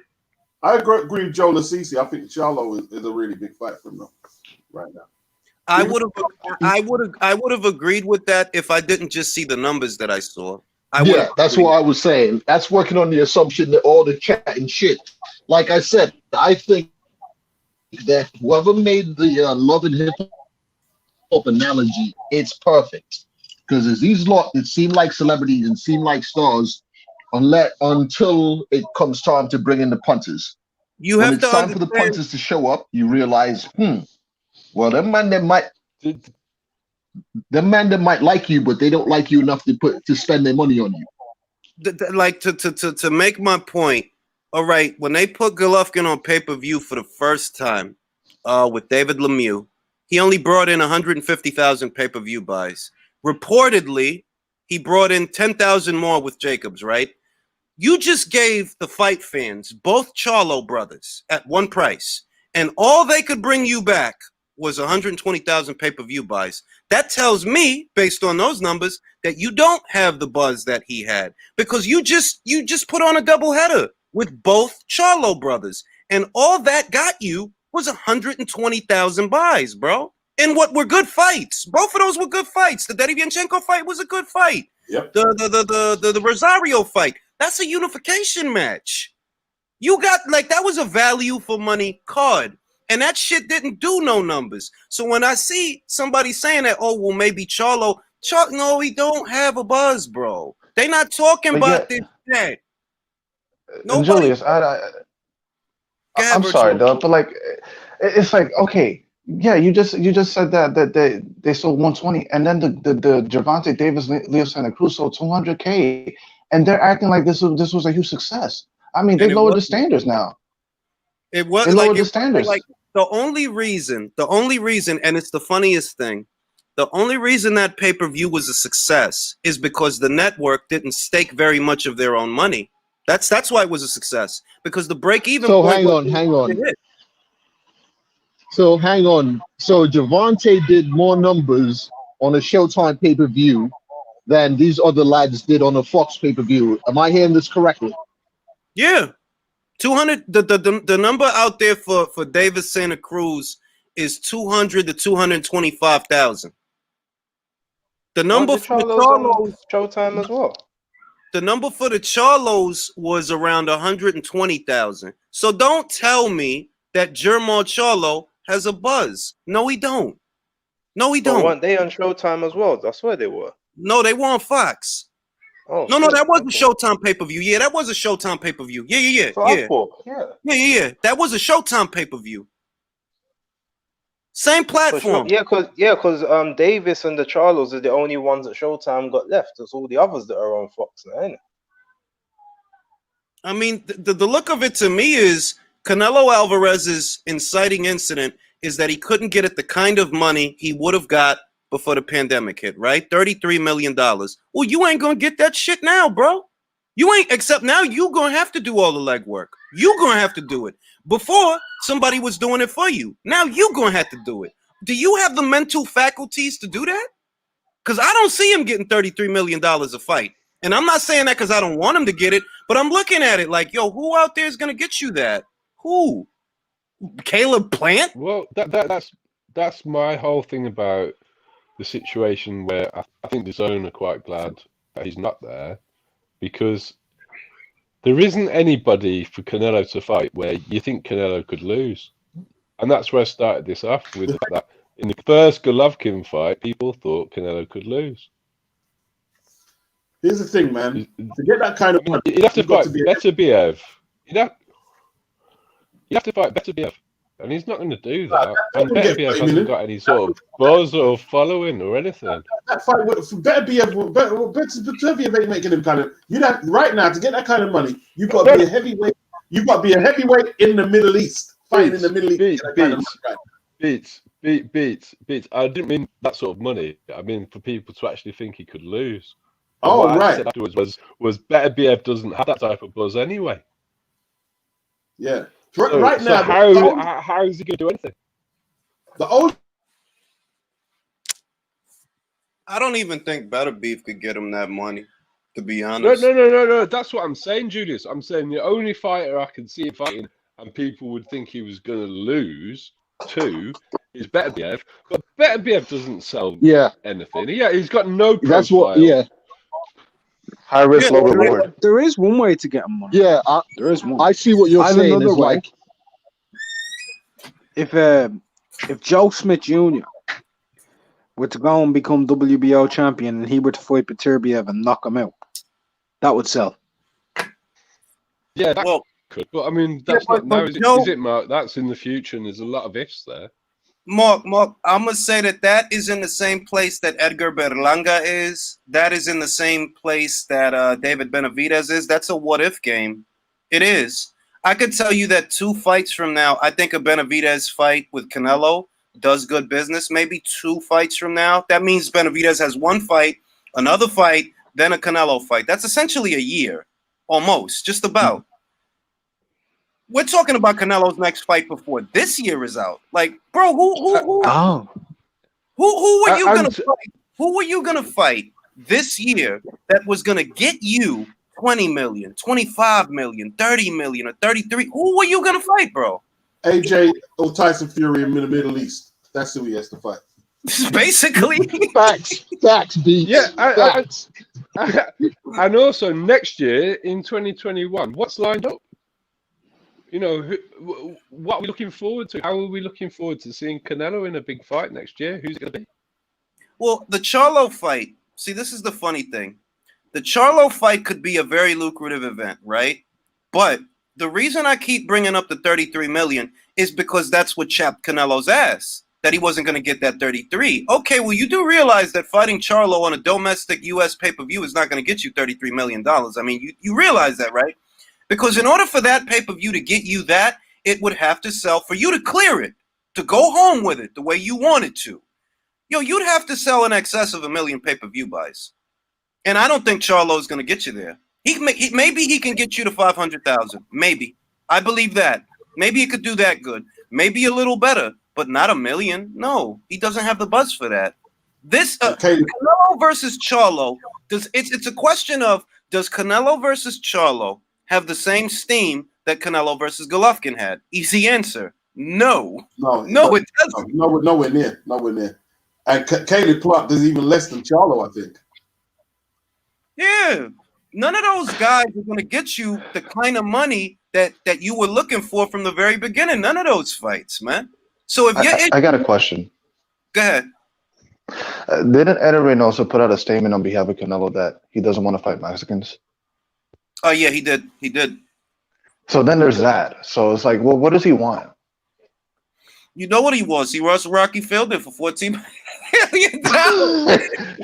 Oh my god. You know what he was, bro? Like what we all want. We want a lot of money, and we don't want to have to work that hard to get it. I'm not mad at him.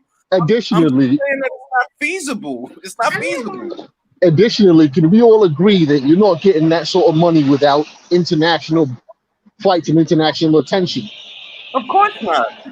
So how's he think he's making that sort of bread just fighting these local 5-block radius man them with love and hip hop appeal? I don't. You know what I mean? Like, look, I've been saying it. These guys can sit here and get talked about on Twitter and talked about on YouTube and talked about on Instagram and talk when it's free. But when it's time to put your wallet out, you see how popular they're not. Well, you can see that. But Tank Davis done 200,000 buys and they're trying to go mad about it. You know what I mean? That's exactly. Not that much. That's mediocre. That is, and A-side. I did a video on it. The numbers that are out there right now, what they indicate is you had a 50-50 split with Leo Santa Cruz. That's one. And Leo got $500,000 more than you did. That's two, which I believe, because Leo has always been Al Heyman's little, that's his little man's in him. You look out for him. So that's telling me that, bro, you're not even an A side with Leo. How you Am gonna I be an A being side harsh with when I say Leo Ryan? 200K is a failure? Huh? Am I being harsh when I say I think 200,000 No, is a because it's not a failure? failure by definition. By definition, it's only a failure if the people that staged the event lost money. Then it's a failure. The event is not a failure. It's just that they didn't stake much money. Okay, right. So how about I say this instead? 200,000 isn't something we should be celebrating. I agree with that. But because it's not a failure. They made money. If you tally that number of pay-per-views, you're looking at $16 million, roughly $16 million. 16 million, and only 2 million of it were guaranteed purses. So yeah, I can see that. Yeah, you guys made money. You did. Not a lot of money, but you made money. You made your How money much back. did they spend on event promotion and shit? Didn't Lennox say that they were doing the promos for the fight with phones? No, that was the Charlo count. The Charlo, some of the stuff was shot on mobile. Yeah, because they couldn't. Now remember, the Charlos was mid-pandemic and they couldn't fly a crew out. There was a bit of a crew. For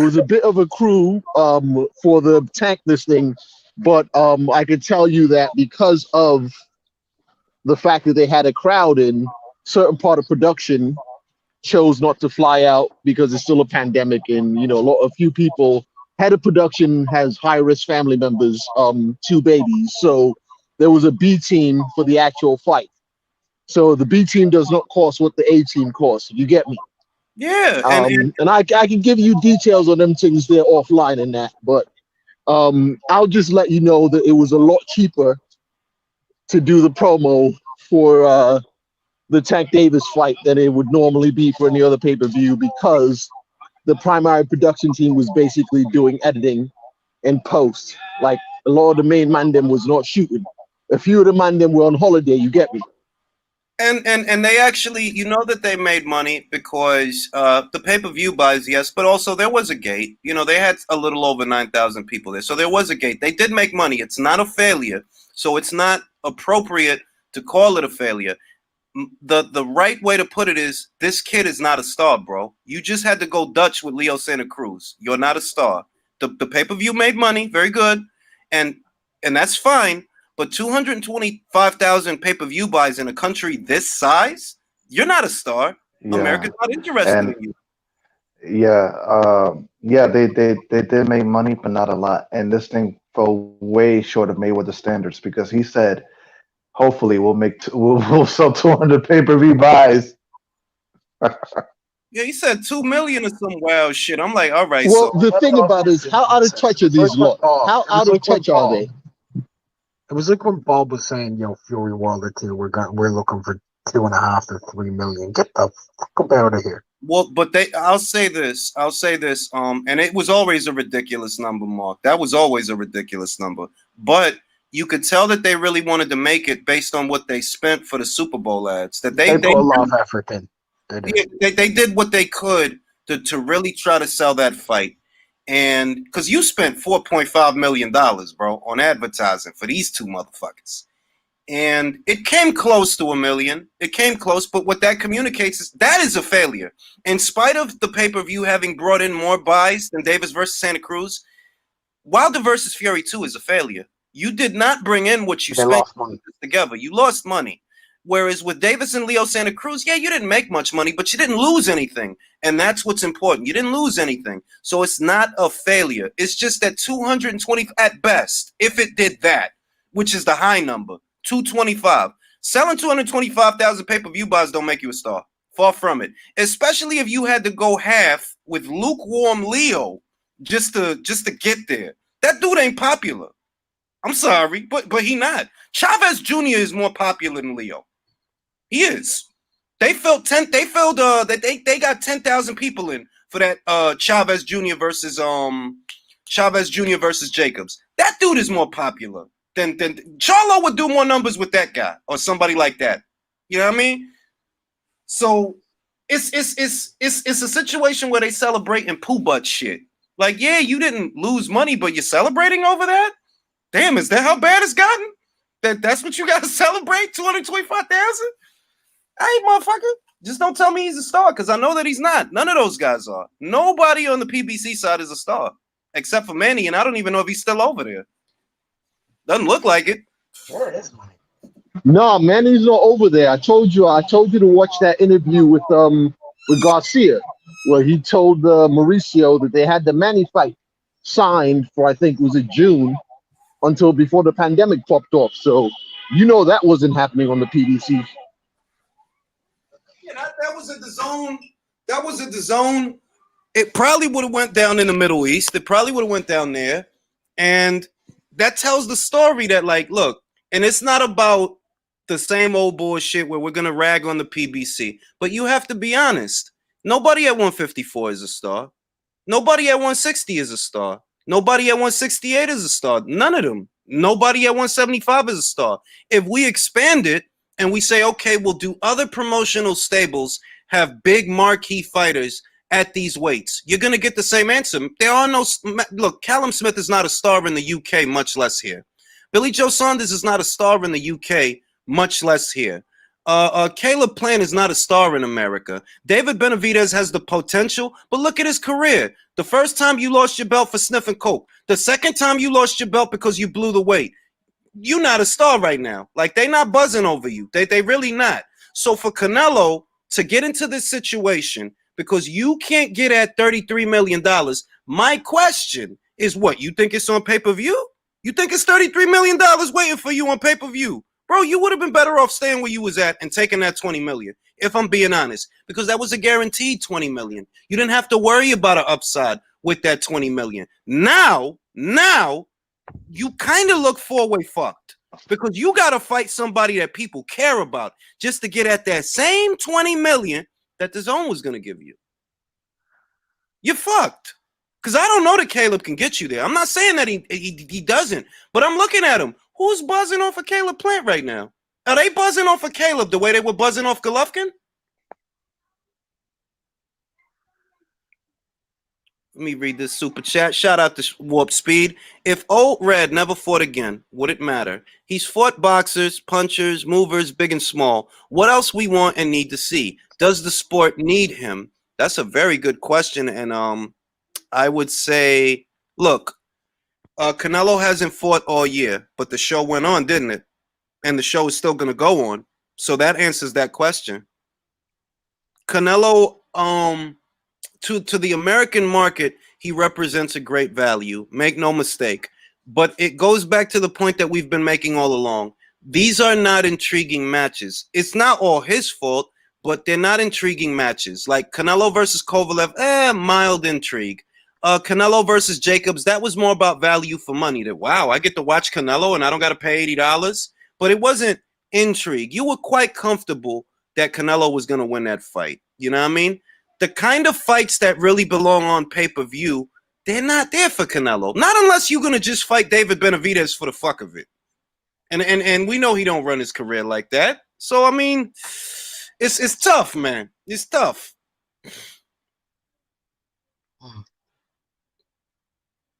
I would say there are more intriguing matchups out there right now for Manny Pacquiao than there are for Canelo Alvarez. There are. Manny Pacquiao versus Terrence Crawford is still intriguing. Manny Pacquiao versus Errol Spence Jr. is still intriguing. There's mild intrigue associated with Pacquiao versus Garcia. There is mild intrigue. They're like, oh, you know, Mikey's young, he's fat. Maybe Manny can beat him. You know, or you know, Mikey does seem to have a strong punch. Maybe he catch Manny with some hard shit. Little things like that help sell the fight. There are more intriguing matchups for a 40-year-old fighter than what's supposed to be the face of boxing in America who's in his prime. That's how bad the situation is. So if you ask me, I think he shot himself in the foot. I honestly do. I don't know that fighting any of these PBC motherfuckers is going to get you $33 million or 30 or 25. I don't know. Yeah, but he's not going to fight Bivol, Danilo. He's not going to fight Bivol. That goes back to the better Bivol argument. Of course, Because guys like Bevo's got no profile anyway. he Even doesn't. if Bevo could win, which I think he could, same with Beterbiev, it's the same thing. Nobody knows who they are. Only Here's the hardcore. sad part. Even if you put Evil in front of a profile of 1 million casual fans, Can't he hear ain't you, gonna Mark. turn them into his fan, bro. Unfortunately, I see it. Y'all can see it. But most casuals ain't gonna look at Bivol and say, "Oh wow, look at his pugilistic talents." I mean, Because Canelo is so young, right? Fights like a Edgar Berlanga can be built in the Puerto Rico versus Mexico rivalries. There's potential. But Can Canelo's got to have some of the responsibility for this because he's not promoting himself in the way that Floyd did. So Floyd could pick an opponent, he could talk trash about them and build the fight up. Canelo doesn't do anything. And that's a problem. That's a problem. Canelo has the personality of warm oatmeal. Like he's just not engaging. You know, he's a great fighter. I won't take that away from him. But as far as charisma, does he really have any? He certainly ain't no motherfucking Muhammad Ali. He ain't no He needs motherfucking a Mike Paul Tyson. Heyman on his side. That's what he needs. He needs a Paul Heyman. He needs a mouthpiece to Yeah. speak for him, like Ellaby and them guys for Tank. But that's not working for Tank though either, is it really? not. Floyd did a lot of it himself, and that's what brought people into it. Yeah, but it's true. But Floyd like you was just a said, great heel. it brought people in. So if Floyd talks for him more, it will get him a bit more eyes. I'm not saying it's going to totally translate, but because Canelo's already got the solid fan base, he needs someone who can just talk for him. South London. You're misunderstanding You're me. saying South London. Floyd. Yeah. Um, I've got it wrong. Julius. Yeah. Julius, cool. you just. I'm sorry. Oh, okay. It's Space the Kid. Sorry. There's no. Julius, you brought up. In any event, let me just get this out. In any event, one of Canelo's problems, he's got two primary problems as a marquee fighter. He's not engaging outside of the ring. That's one. He's not. And two, he doesn't have a rival. He doesn't have a Joe Frazier or a George Foreman. He doesn't have a Felix Trinidad. He doesn't have a Manny Pacquiao. He doesn't have that. And you're only going to get so far in that situation because those are the situations that create super fights. You need a rival. Who's his rival? This guy's four rounds ahead of the other guy before the fight starts. So that's why I say that he should have stayed where he was at, because where he was at, he was the big fish. He was the big fish, and he had priority. But now you're in a situation where, you know what, you're gonna have to earn every dollar that you get. You really are. You're gonna have to earn every dollar that you get because your fights, they don't have intrigue. Even though you're a pay-per-view star, they don't have intrigue. We're a ways out from anybody who could be perceived as being an intriguing opponent for Canelo, because I'm comfortable with Canelo beating Charlo. I'll bet generously on that. Go ahead, put your money up, bro. I got 300 on Canelo. But you see, Floyd was able to sell fights where he wasn't taking risks towards the end of his career because he'd talk shit about people and he'd sell, and he knew how to be a good heel, and he managed to wind the right people up and get the other people on his side. But Floyd had the luxury of competing in an era of ambitious fighters. For example, Ricky Hatton, you know, maybe you don't think of him in a certain scope, but he had a following. You understand? Like, he had a huge fucking following. Which one of these guys here today, between, let's say, 160 to 175, has a following that was equal to what Ricky had way back when?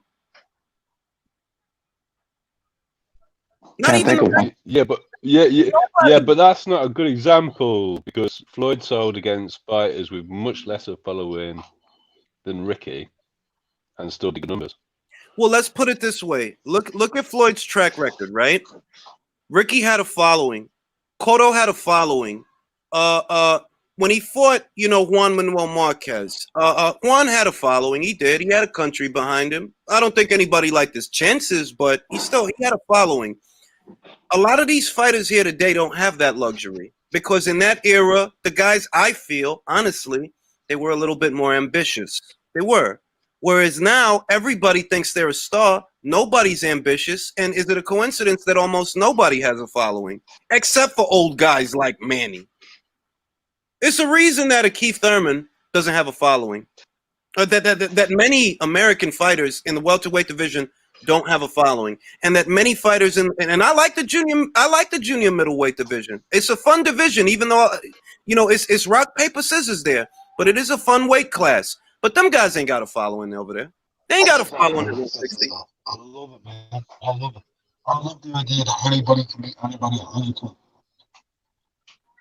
And I think that's the problem that Canelo has. That's a big part of the problem. He doesn't have a rival. He had one in Golovkin, but what now?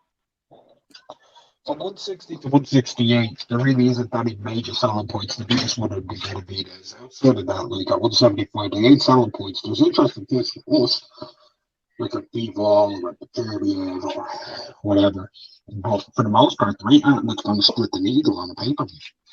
I think that the saving and a lot of people aren't going to like this because they think that I'm pandering to a promotional outfit. But I think that Canelo's best bet to get at the kind of money that he wants at this stage in his career is not the conventional pay-per-view model. It's Matchroom and it's the global market.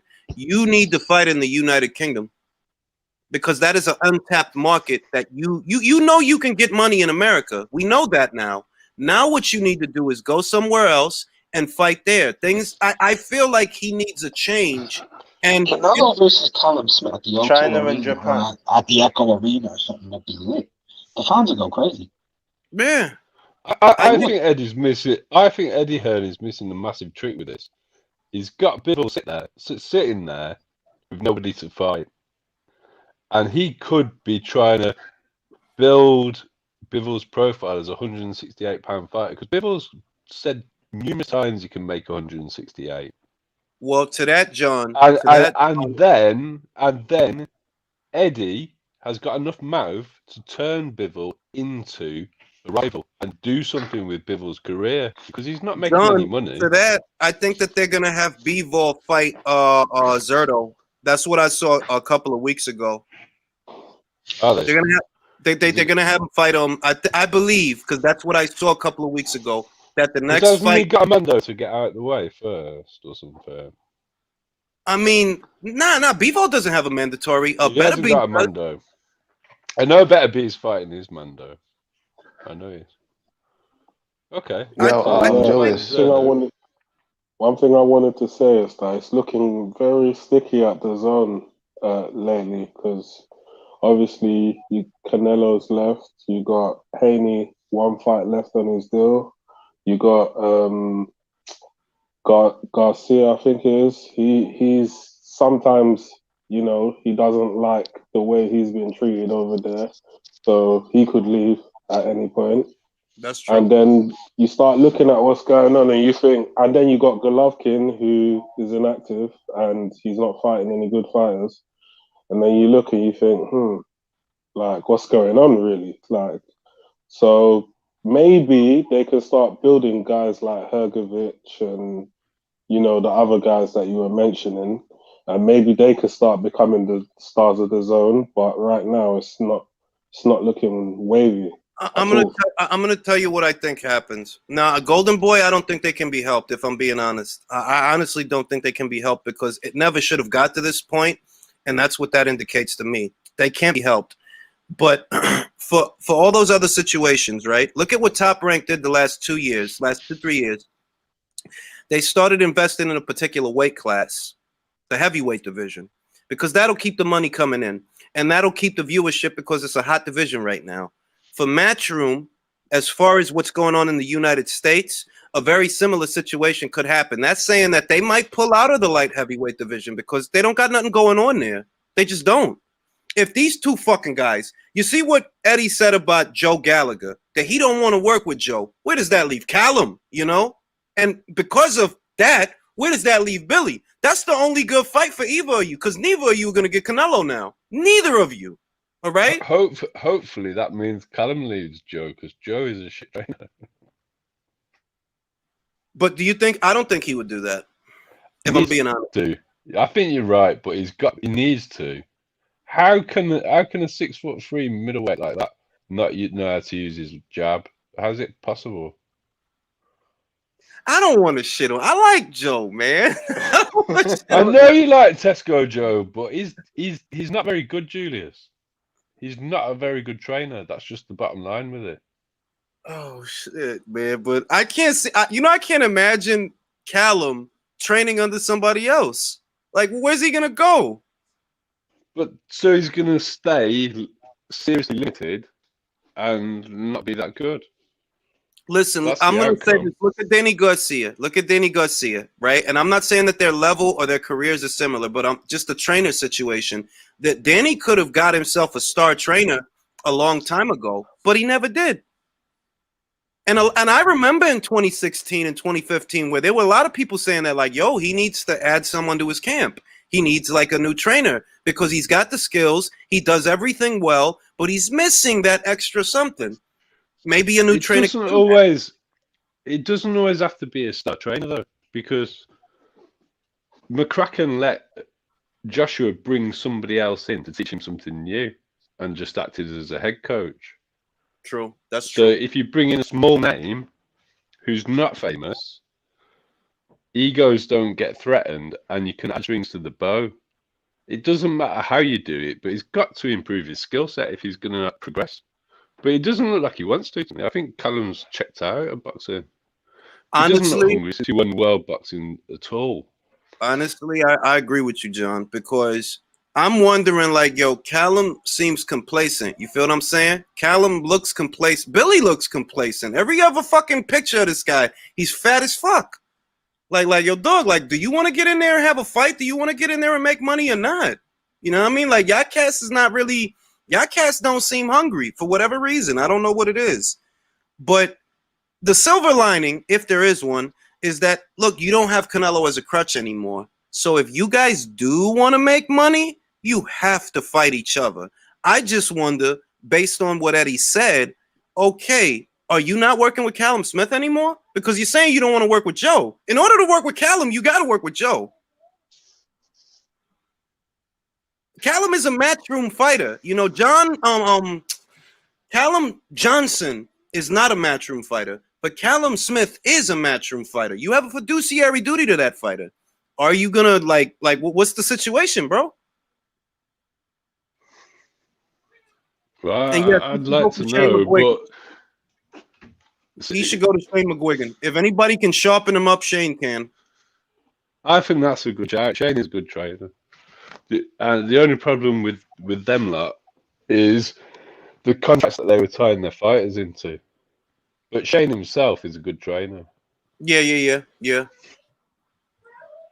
I mean, Tesco, as far as I know, is a convenience store in the UK, isn't it? Yeah.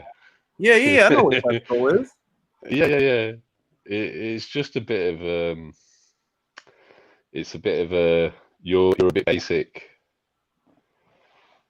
I mean, like, just to close out Canelo's situation, because I want to move on from that. Ultimately, I don't know that this was the right move. He got what he wanted. He wanted release from Golden Boy. He did, and he got it. But I don't know that that's going to get him at what he wants. I don't really see how it could. Like, the only way it could be good, Julius, if it was if Golden Boy were taking the lion's share of his purses. Yeah, because they had him so stitched up in their contract with him. But now, even if that's the case, right, that Golden Boy is not acting as middleman anymore, and you get at more of your own money, how much of that money are you going to generate on the conventional pay-per-view model when you know how that works, bro? A good chunk of that goes to the goddamn network. You better sell a lot of pay-per-views if you're trying to go home with a lot of money. You got to sell a lot of pay-per-views, and that's the problem. How do you sell a lot of pay-per-views? How? With who? But the thing is, Canelo himself is not a salesman, is he? So No. He's kind of relied on other people building this profile and pandering to a market which, whatever flaws Oscar had, Oscar could sell. The only thing we don't know is if he goes to, let's say, Fox or Showtime, and he sells big on pay-per-view because they've already got a massive platform, and they probably throw a lot of money behind the advertising. So you never know. He might do numbers. I guess that maybe if they like, I'll give you a scenario. He goes to Fox. Fox starts pushing the Plant fight. You know, it just I look at that though, and I think that okay, well, the same people that already followed Canelo, those are the same people that are going to keep following Canelo. Ultimately, that doesn't make Caleb any more intriguing. So, what angle do they use? Do they try to make Caleb intriguing? Because I mean, it's going to be tough. You know. Well, the thing is, the last time Fox just tried to do that, it failed in the Yeah, bro. Wilder fight. So they've just tried to pump loads of money into a big heavyweight domestic fight, spent loads of money, did okay numbers, and made a loss. Yeah, but I think the problem that they have is that Wilder is more popular on YouTube than in actual real world use, as you lot were saying, and he just doesn't move That the is a needle. fair point. That is is a fair point. That you have something better to work with in Canelo than you do with Wilder, because you know that Canelo's good for a certain amount of money, whereas Wilder was never good for the kind of like he was just never good for that money, man. And I've been saying that for a million years. Like they poured a lot of money down the drain with that guy, trying to build that guy. Whereas with Canelo, you know, at minimum, if the situation is mildly intriguing, this guy can get you to 500,000 pay-per-views. So if we pour a little bit more money into the situations, maybe we can get to 1 million. It's tough because none of these guys are superstars. Caleb Plant is not a superstar, you know? And at least for now, Billy and Callum, they're off the table. Even though Canelo's going to super middleweight, Billy and Callum, at least for the near future, they're off the table. So what are we talking about? Canelo versus Eubank? Canelo versus Charlo? Canelo versus Plant? I don't know that those fights will get you 1 million buys or close to it. You know, one thing I'll say is that, I mean, we can criticize Canelo for his choices or whatever, but Canelo's had a few career-defining fights. I look at like Callum Smith and I'm thinking, brother, like, what are you doing? Billy Joe, okay, cool. You had one fight against Eubank and another fight against, but like again, like, what are you doing? Like these guys, I think they annoy me way more than Canelo in terms of career ambitions. Well, I totally agree with that. I totally agree with that. Callum winds the shit up out of me. I want to answer this. Victor Terrones, how does Canelo versus Charlo get you that easy when all Charlo brought in on pay-per-view with his brother was 120,000 buys? What planet do you dudes live on, man? Also, like, this is a question I've got about Charlo. Has he even got enough pop at 160 for anyone to believe he's actually going to put Canelo away? No, that's the only way you can beat Canelo is to knock him out.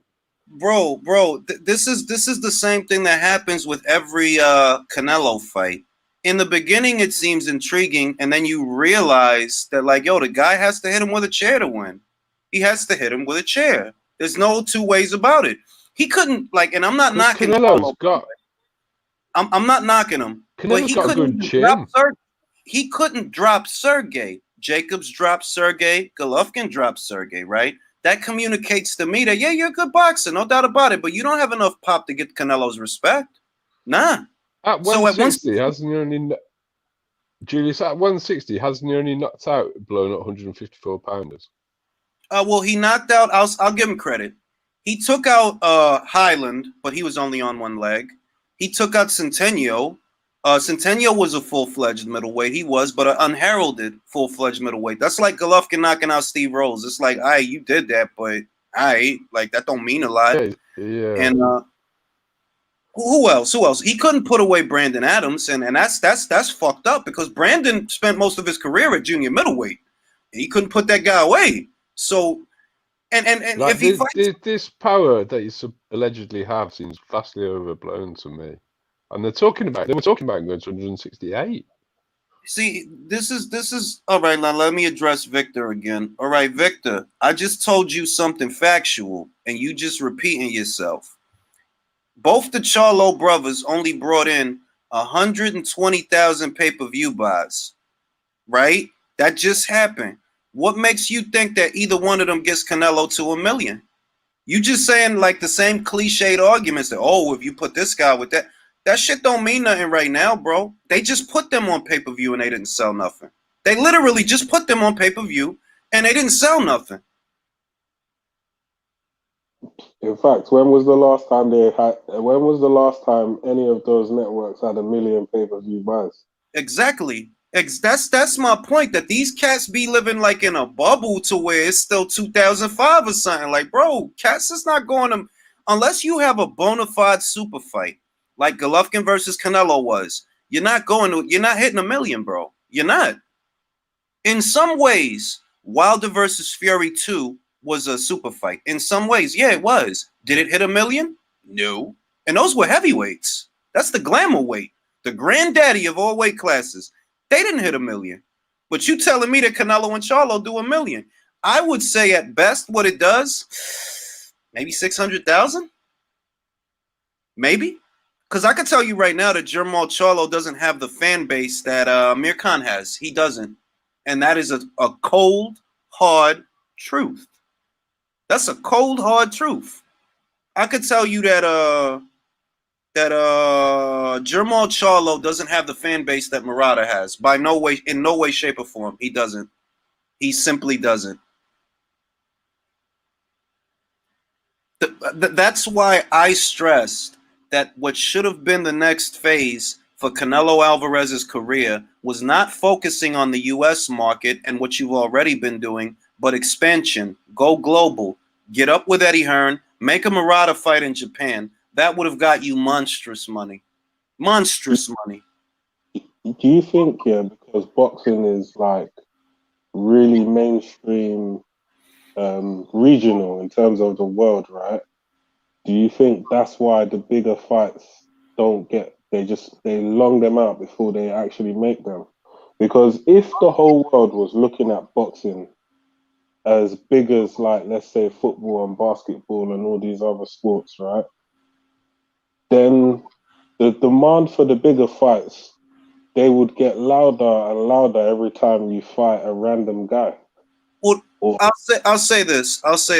It's because a big part of what's holding boxing back is the expectations. Canelo Alvarez has certain expectations that are not in keeping, and many fighters do. It's not just him. A lot of the fighters have expectations that are not in keeping with what money and what options are available. Maybe you made X amount of dollars fighting Golovkin, for example. That is not the environment that we live in here today, though. It's not. So you got to work with what you got. Now, a Murata fight is, I would think, at middleweight, at 160, that would be the biggest money fight Canelo could have, short of Golovkin, and I don't even know how much money that would get. And I say Murata because that opens a new door that Canelo Alvarez didn't have. You are going to a different market now. He probably would knock out Murata, so he doesn't have to worry about losing on the cards. I think he'd knock that guy out, clean out. I look at the super middleweight scene, which has always been big in the United Kingdom. You should have been trying to fight there, not here. You should have been trying to fight there and tap into that market, because you already did the US pay-per-view thing. You already did that. Now you're going back to it. You're going backwards. And pay-per-views ain't even selling how they used to. So you shot yourself in the foot. A lot of people are not down to pay $80 for a fight. That's the cold, hard motherfucking truth. So the real money is in the global market. You know, one thing I'll say is, like, I'm very, like, thankful for, like, let's say the resurgence in the UK in terms of how they've performed over, let's say, a certain amount of years in boxing. But it's times like this that I really wish that the US was just back in full force, because if they really was, then the super fights would be super fights. You know what I mean? literal crazy fights now. Like the intrigue will be nuts, but now it's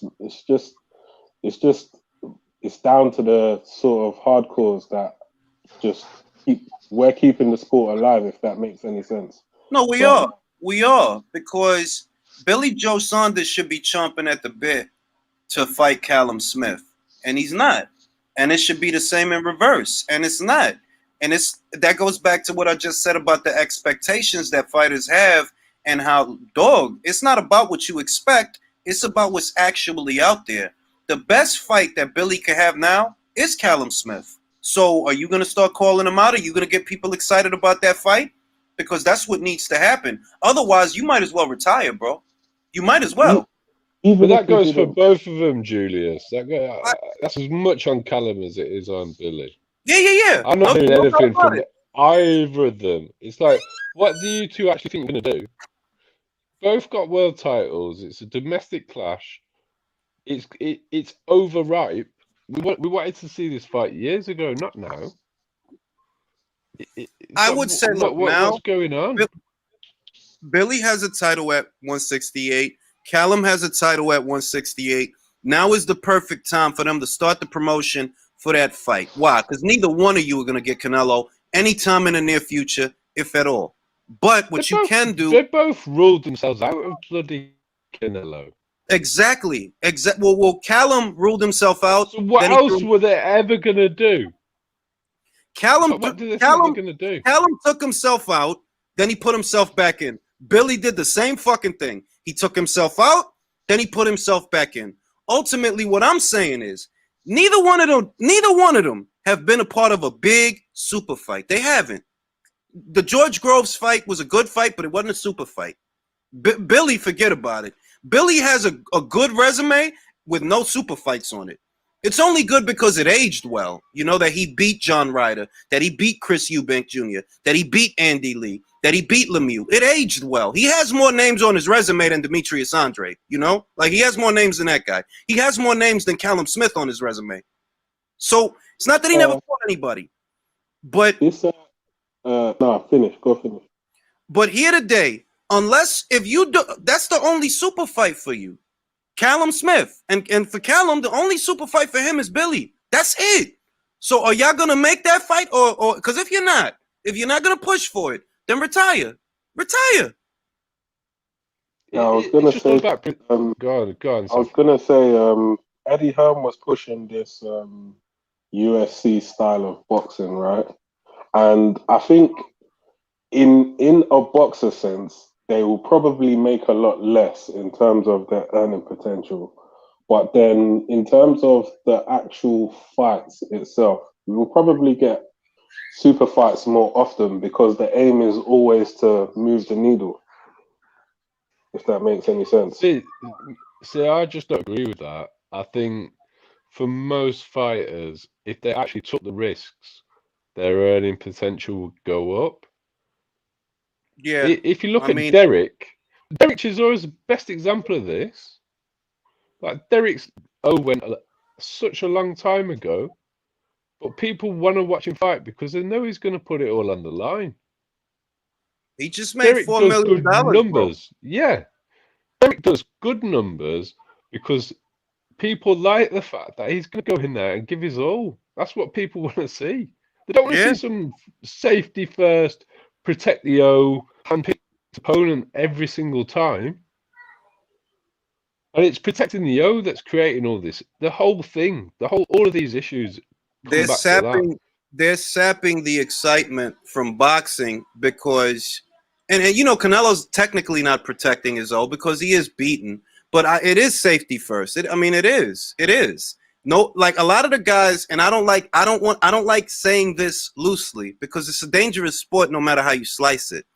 But the ambition that creates excitement is really not there. Like, it's not. The last time we saw it was Teofimo and Loma because Teofimo didn't have to fight him, but he wanted to. And that's exciting. Like, damn, you really believe in yourself like that? I got to watch this fucking fight. Ooh. It's cool. It's called daring to be great. You're putting it on the line to see if you can achieve greatness. You're not protecting your record and making sure that you don't lose your world title or keep your O, or it's just like a little run out where there isn't a lot of risk. If you think about it, right, and I think that fight is the perfect example. 4.2 million viewers across American platforms, ESPN platforms, but 4.2 million. Hold on, let me go yell at my kids because they're talking too much. But yeah, speaking of excitement, right? So I see in the paper the other day that Tyson Fury's brother was saying that he reckons that if him and Joshua were to fight, then Joshua would probably gas out, and then Tyson would take over the fight. And that got me thinking. I've seen Joshua gas on a few occasions, and I thought, ooh, that could actually happen. But then I don't know if, I don't know if Tyson Fury could handle his power, and maybe just maybe, him getting hit with that type of power on a regular occurrence, maybe we might start seeing Fury get tired. I've got a counter to that, because if you watch the Wilder Fury 2 fight, Tyson started to look like he was gassing towards the end because he'd been trying to throw heavy leather and he came in heavy. And Joshua looked like he'd go another 12 rounds in his last fight. So a lot of it is going to come down to what they look like on the scales. Also, in terms of physicality, I'm sorry. Well, I was going to say is when Tyson looked like he had a good gas tank, he wasn't looking to throw heavy shots. No, he was just and moving that around. Conserves energy. That conserves energy. I'll also bring up the physicality between Joshua and Tyson Fury.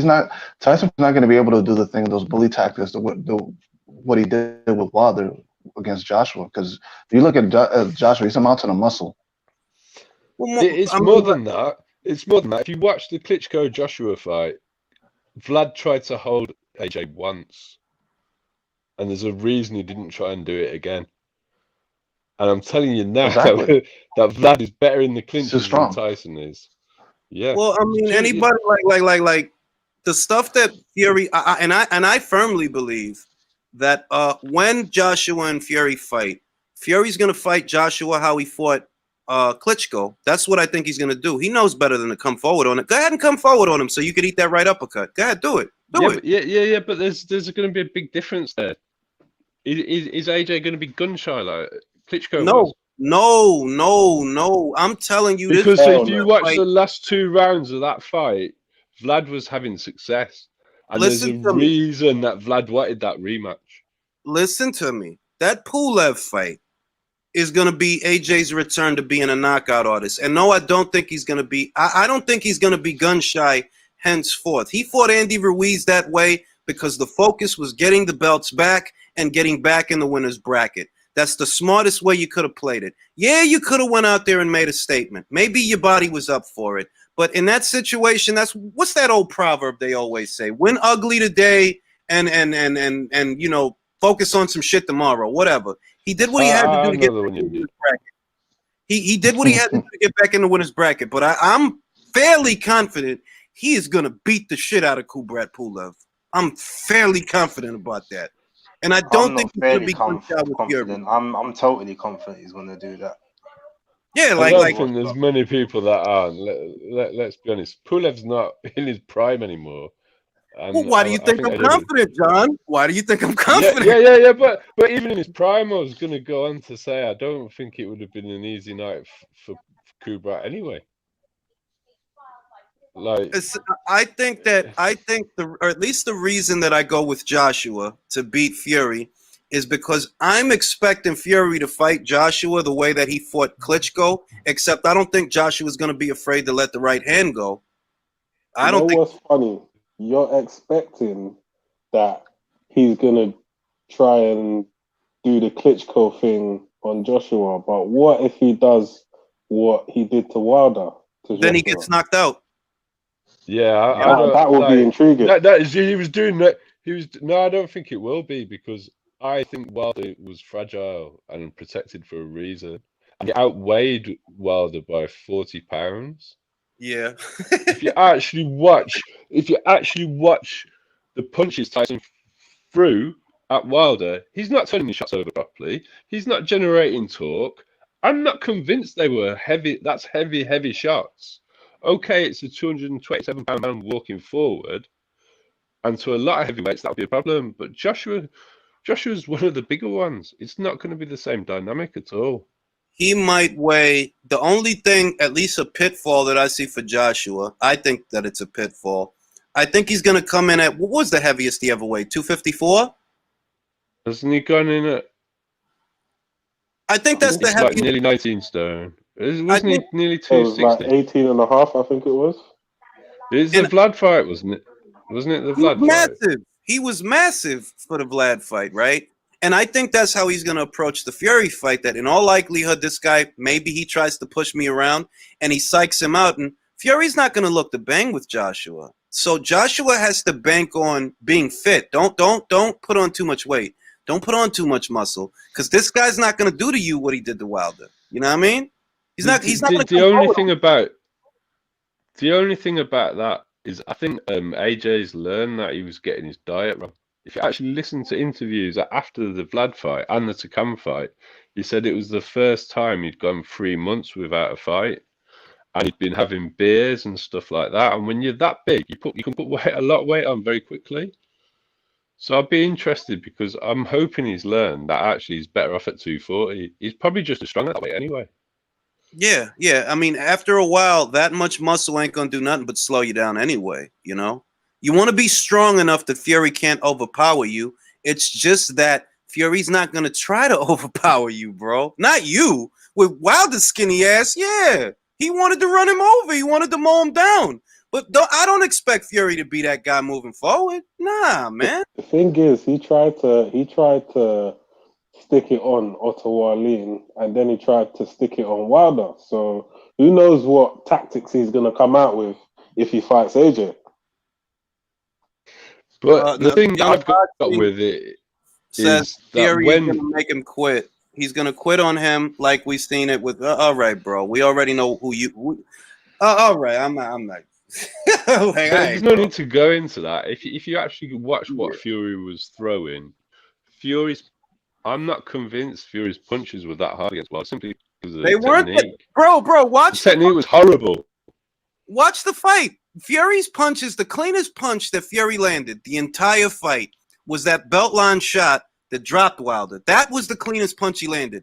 The work was really scrappy and messy, and it was the weight of Fury that was hard for Wilder to deal with. I think it's also Wilder's fragility, Julie. Yeah. I just think too many people are overlooking this. We've seen him get buzzed by D-level heavyweights, and he's been protected from big punchers in that division his whole career. Yeah. What did he weigh the night of the fight? 212? No, it's his heaviest. He came in at 230. 230, right. 229, 270, 273 Fury. And Fury was about 275, around there, 275. You can mow him down. You can mow Wilder down under those circumstances, but he's not going to employ that same strat. Nah, he's not going to do that with Joshua, man. He ain't going to come forward on that guy. Not unless he want to walk into an uppercut. Because that's the other thing as well. Joshua's got the better inside game. On the inside, Fury's punches were not good. They weren't tight. They weren't clean. He wasn't getting leverage into them. It worked because Wilder's got no back foot game of any kind whatsoever. He's probably got the worst back foot game I've ever seen in my life. Just because, he just puts his both hands up and he goes backwards, and it's like he doesn't even know where he's going, and then he trips over. His balance is so that type of defense only works when you've got like height and reach advantage, so that the other person is just kept away from you, but you leave yourself completely open, and you've got a reach disadvantage. And then he's crossing his feet as he's stepping backwards. Oh yeah, you're talking about Wilder, right? Yeah. I'm like, but see yo, dog, it's a lot of shit that a lot of heavyweights, right? Not the ones that he actually fought, but the good ones, the ones with skills.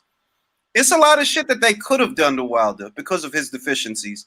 And Fury, you know, he can come forward and mow down Wilder. He can do that. But I'm telling you, he's not going to do that with Joshua, bro. The strategy is going to be completely different. And I was thinking to myself, yeah, if he was to have a comeback fight, yeah, he should fight the Nordic Nightmare, because I think he's a PBC heavyweight killer right now. Hellenius? No.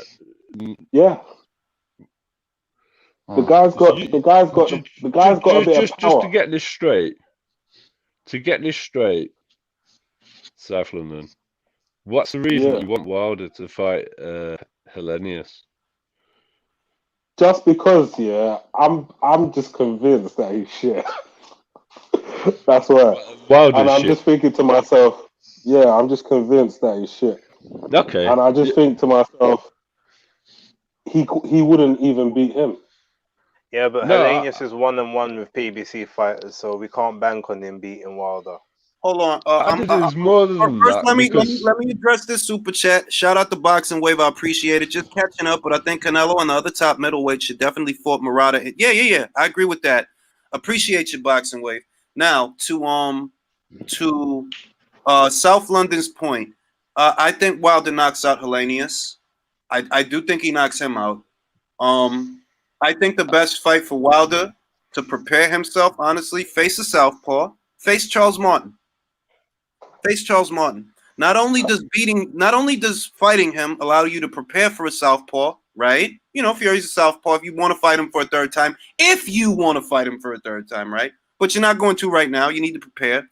Face Charles Martin. He's a southpaw who can punch. He can punch, and fighting him gets you closer to, I think, the WBA. It's either the WBA, IBF. It's the IBF. Yeah. You know, so doesn't Hellenius get you closer to the IBF as well?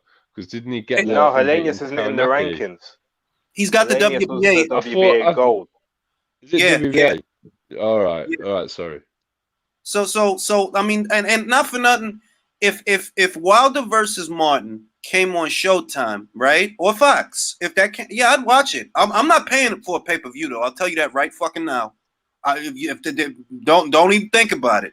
But if that came What if it was a stat card though? What if it was there was proper 50-50 fights all across the card? Did you pay for it? Then I'd buy it. Yes, I would buy it. Julius, do you think he beats Charles Martin easily? Because I'm not sure he actually does. Easily, no. Well, that's why I brought him up. That's literally why I brought him up. I think he stands a chance. Remember, Charles is a southpaw. What's the southpaw killer? The straight right hand. Right. What's Wilder's best punch? Yeah. Right under normal circumstances, I would agree with you. But if Wilder can't get his jab working, he can't land his right hand. And Charles has got some alright skill. Charles is a bit underrated. And he can hit, and every time Ortiz had his right hand working. I think that two Ortiz fights. No, I got to stop you there. The only reason Ortiz got caught with that shot is because he started to employ head movement instead of dominating with his jab. He was keeping Wilder's jab busy with his right hand right up until he got caught, and he actually started to use head movement to avoid the right hand, and that's why he got caught. Go back and watch the second fight. That's true, and he was standing in front of him a little bit too long. Yeah, so he gassed. That's why he got caught. So when he was keeping Wilder's jab hand busy and parrying it and stopping it from landing and jabbing Wilder couldn't get off. As soon as Ortiz started using head movement, that's when he got clocked. I think ultimately I would, and I wouldn't bet generously, but I'd bet on Wilder to knock out Martin. I'd bet on that. The thing is, I think if Charles stands on Wilder, Charles could put Wilder away as well. And we've seen southpaws land on Wilder. Could you imagine how catastrophic that would be if Charles Martin beat Deontay Wilder? Oh my Charles God! Charles can punch. Charles is a big dude. Charles is a big dude. He'd have the weight advantage. I don't think he'd have the reach, but he'd have the weight. And Wilder gets hit by southpaws. I could go for that fight. I think that for 2021, right? If Wilder's schedule were Charles Martin early 2021 Andy Ruiz, late 2021. I'd go for that. And I would pay to see, well, I don't know. Wilder, because this is going to sound funny and a lot of people aren't going to like this, but I think he can knock out Andy Ruiz. I think he can. I think he can because of Andy's feet. Andy's feet are so slow. Exactly. The only thing that would save Andy is his chin. And that would be the question. Andy has to get way inside of Wilder, way inside of him to do anything. And there's no guarantees that he don't get his little fat ass caught. What, Andy Ruiz versus Wilder you're not talking about, yeah? Yeah. The only thing with it, Julius, is Andy's been really that good? And is Wilder's power of what it's been billed to be? That would be the only intrigue in that fight for me. Because Andy's feet are so slow. It's good intrigue. Andy's you mean you just good intrigue. It's not like anybody had a car accident. It's good intrigue that, okay, is Wilder really the puncher? Is Wilder really the puncher that he says he is? Because think about it this way. If he can do to Andy, and I said this in a video, if he can do to Andy what AJ didn't, then we'll know for sure that this guy's power is serious. Right now, we don't know that. We literally don't know that. And there is no evidence to the contrary. But if you can knock out Andy Ruiz, yeah, you hit too fucking hard. Because Andy ate a clean shot from AJ that dropped his ass. AJ stops. Yeah, it was only one, though. I still think it was only one. I still think that to a certain extent, Wilder's power is mythical until I see him start beating heavyweights that I think, do you know what? You're beating top prospects here. Like, until he starts doing stuff like that or knocks out somebody of proper note, then I think his power is mythical because all the people that he's knocked out, who's to say Fury would have knocked them out? And Fury supposedly has pillow fist. The last person he slept was Smelker. Outside of that, I've been saying he gave anything to was Stavern the second time, and even then, like Stavern was still trying to get up. Like Dominic Brazil got starfish, but he was getting up. So we got to give him credit. We got to give him credit. Well, I put it this way: I give his power credit for Brazil because Brazil is a tough customer. So I know Wilder can punch. I don't know about this. I don't know about this. Like, look at the shellacking. John, look at the shellacking that AJ put on that man, though. He shellacked him. He spackled him. Hold on a minute. This is where we need Lennox, because Lennox is convinced that AJ prolonged that beating to punish him. He did. That's the AJ. And there's a lot of people that think that. He pulled his punches. Okay, look at the Ugono fight. Look at the Ugono fight. Look at the Ugono this is the point. Ugono went the distance with Julius Long. Go through his record. Yeah. He ain't a puncher. He's not a puncher. That's true. That's fair. I forgot who else fought Julius Long, man. Somebody familiar fought Julius Long. Didn't Joe Joyce sleep Julius Long in about 2 rounds? Yeah. And you go through the rest of his record. He's not a puncher. That was just a good fight. It was a fun fight, but he's not a big puncher. Can we agree on this? Can we all agree on this? If Deontay Wilder, right, were to fight Andy Ruiz and he cold slept him, right? Maybe he struggles because Wilder can't fucking box, but that's a separate argument. If he cold slept Andy Ruiz, wouldn't we then have to say that his power is what they say it is? Yeah, I would agree with that. Yeah, and if Monko was a woman, he'd be my aunt. Well, yeah, I mean, I know. To be fair, though, it would probably be more. It would actually give you a better barometer if it's someone like Tony Yoka who's actually taller. Because when you got to punch up, like that takes a lot of your momentum away. So if you can knock out someone who's actually taller than you, then that's when you know you've got that legit power. Well, but it wouldn't be Tony Yoka. There's just not a lot of guys. I don't think he'd land on Tony. He's not landing that right hand on Tony Yoka. Maybe I'm just saying someone like that. Too mobile. Someone 6'7", 6'8", 6'9". Listen. You can't sleep them. Remember, Andy Ruiz has only ever tasted the canvas once. He's never been knocked out. He's never been knocked out. So you have to look at Andy as being durable enough that if someone could actually knock him out, they have a lot of power. Because AJ's a power guy. He has power, and he took AJ's best shot, one of them, and he got up. And he got up. Yeah, let's not forget the second one he took, and the guy that he barely stumbled, the straight right he got after that. As soon as he got that straight right, and he carried on. If you look at how AJ started off the second fight, AJ started off the second fight. He landed like 3 right hands, bro. He drew blood in the beginning of the second fight, and Ruiz ate that shit though. He ate that shit. He did eat it, but he became reluctant to close the distance after that for quite a while. Well, yeah, because he's not silly. I mean, you don't. Yeah, no. But that also gives credence to what you're saying, because they were heavy. It's heavy artillery that he took. So, yeah. No, but I think he's trying to avoid getting hit behind the head. Julius has said this a few times, that Julius didn't like fighting fat people, and I know what the reason is. They've got a lot of weight they're hard to put down. Yeah, fat people. Look, man, fighting fat people is like fucking pulling a car battery out of a Chevy, man. It's hard, man. It's difficult. Whereas you fight somebody that's skinny, man, you ain't gotta hit them but one time real hard. You hit a skinny person one time real hard, they ain't gonna be the same after that. Fat person, you gotta lump their ass up, man. And you gotta be careful when you do it. I think Andy Ruiz would be the best barometer that is available for Wilder's power, whether or not it's mythical or it's exactly what they say. It's definitely a good barometer. It's definitely a good barometer. Even if you put him down, and it didn't cause sleeping, you'd have to say it's good power. Yeah.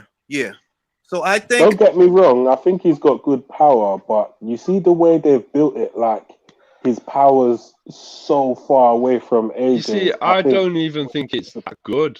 I think I agree with you, John. I think it's respectable. I'm not convinced about it at all. And the amount of effort he puts into his punches as well, and how vulnerable he is afterwards. Like the punch that he threw to put Brazil down. Have you seen where his head ended up? His head's nearly as low as his knee afterwards. Yeah. If other heavyweights put that amount of body into their punches, they're knocking people out left, right, and centre. Yeah, I think he just literally throws his whole body into his punch. Whereas a normal boxer is just they know how to twist the hips and those little techniques. They don't do that because of how exposed you are at the end of it. Well, because he compromises, and I think we've said this a lot of times, all of us. He compromises form for power. He compromises his form for power. He throws punches that you better not miss. You better not miss, because a guy who can actually punch, he could take you out. But that's the thing about Wilder. He doesn't fight a lot. That's why he doesn't throw a lot of punches. That's why he doesn't throw it. He has to be guaranteed that punch is gonna land, because he knows what's gonna happen if he doesn't. Exactly. That's why he can only land when he's touching you with his left. He has to touch you with the left before he throws that right hand. I'll say, I think he can. I'm not saying he would. I think he can knock out Andy to the point that me and John made earlier. It's the feet. If something don't change about Andy's feet, he's getting caught. He's gonna get caught. His feet are too slow. In order for Andy to do anything to Wilder, the feet are bad.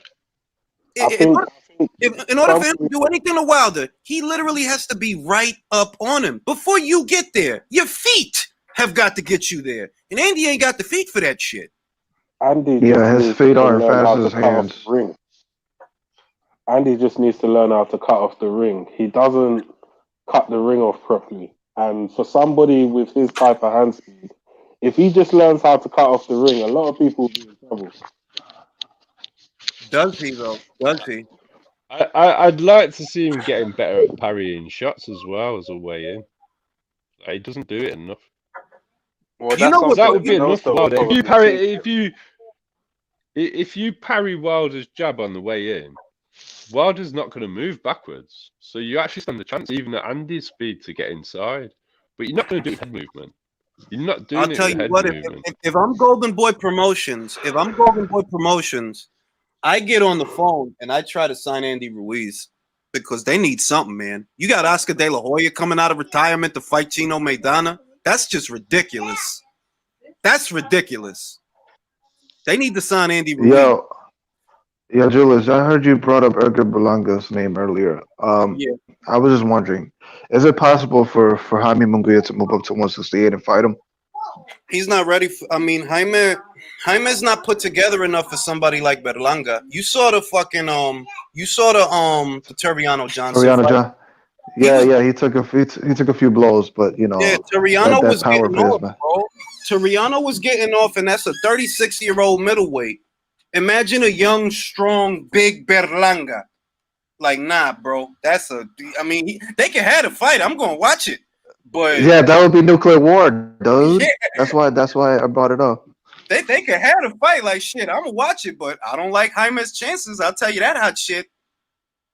I want to see Munguia versus Murata. Give me that. At least give me that. An educated puncher in Murata with a strong right hand versus a rough and tumble inside fighter in Munguia. That's a great fight. And I'm not even going to get that, bro. The middleweight division went cold the last 2 years, bro. It went cold. There's no reason they shouldn't be fighting.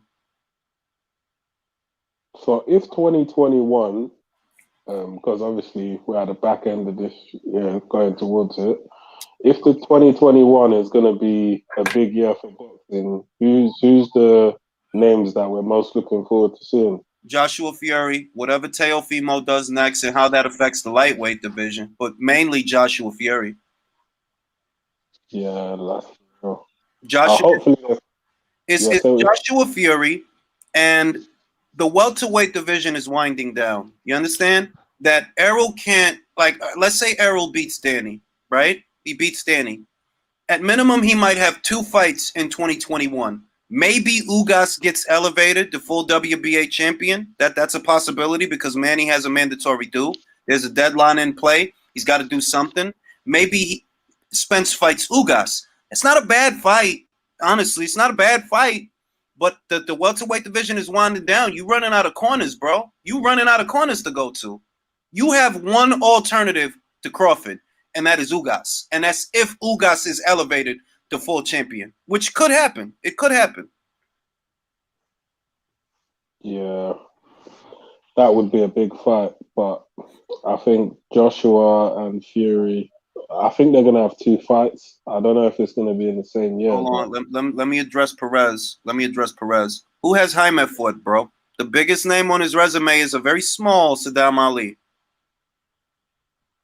We saw what happened with Hogan. We saw what happened with Takeshi Inoue. Not related to Naoya or his brother Takuma. Takeshi Inoue, if you haven't seen that fight, it's available on DAZN in their archive. Watch that fight. Jaime don't like being backed off, bro. He do not like being backed off. He don't know what to do, or he's getting better, though. I'll give him credit because he did look better with Johnson, to me, than he looked with Hogan. But that kid, man, Berlanga's a big kid, bro. He's big enough that, yeah, he could back Jaime off. So don't tell me like Jaime out here fighting every man, woman, and his dog. No, he not. His resume typed in too. I brought up his name and he got in his feelings. So what happened, man? So, I don't understand. You know what I'm saying? And I like Jaime. Don't get it twisted. Yeah, I like him too. You know, I like Jaime. But I just think it's time for him to take, tougher challenges, But I guess he's not ready. Honestly, based on the Johnson fight, no, he's not. Look at what a little bit of pressure. Well, not a little. Johnson was going for the gusto. He really was. But that's a 36-year-old. That was a 36-year-old middleweight with several losses.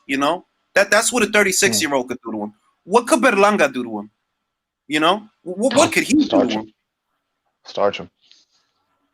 So you know what I mean? I like Jaime. I like his fights. They're exciting. He's flawed, but it's fun. But don't get it twisted like Jaime got some kind of resume. Like, nah, he ain't got no resume, bro. He ain't got no resume. Yeah, man. Okay. They were trying to hype him up like that's like he's gonna be the next opponent for Canelo, and then he came out and then Reynoso with that statement, he's not gonna fight Mexicans. Well, that's a deal breaker right there. So fuck that. I want to see Munguia versus motherfucking Murata. I don't really want to see Munguia versus Andrade. I already know how that fight is gonna look. I don't want to see that. I want Liam Williams versus Andrade. I do want that because Liam, he gonna come forward. He gonna try to make a fight out this shit, and we really gonna see how good you can box. He ain't on decline. He ain't old. He's a little small. He's a little small, not for middleweight, but still, we really gonna see what you can do with Liam Williams. You know, you just mentioned that welterweight is winding down. I feel like middleweight is winding down too, man. I feel that way. Yeah. I mean, what's happening there, bro? What is just like Golovkin versus Zeremata? They still plan on having that dumbass fight. My goodness. Hopefully Billy Joe they moved on. Jake has moved on to. Yeah. I think he's 168. It's dead. It's dead. Charlo still ain't fighting nobody. Come on. Well, I don't want to be. I don't want to be a piece of shit. I'm not gonna say that he didn't fight nobody. That's not fair. He fought Sergey. Cool. You fought Sergey. No, I'm saying like after this, it's like I don't see him fighting. You know, a bigger name after this. I mean, he's not gonna stay there, bro. I don't think the WBC title is vacant, bro. It's vacant. What's stopping him from going up to 168 and picking it up? Yeah. He go up there, he fight Chris Eubank Jr. or Avni Yildirim. He becomes WBC champion in 3 weight. Well, he becomes a champion in 3 weight classes. Yeah. That shit could happen. Wow. All right, guys, I gotta jump off. I need to do a jog before we lose light in the UK. I'm gonna catch you on the next one. I think I'm about to end this live, gentlemen. Always a pleasure. That Haney versus Gamboa is on later. I'll probably go live for it. I'll talk to you guys later. Thanks, Julius.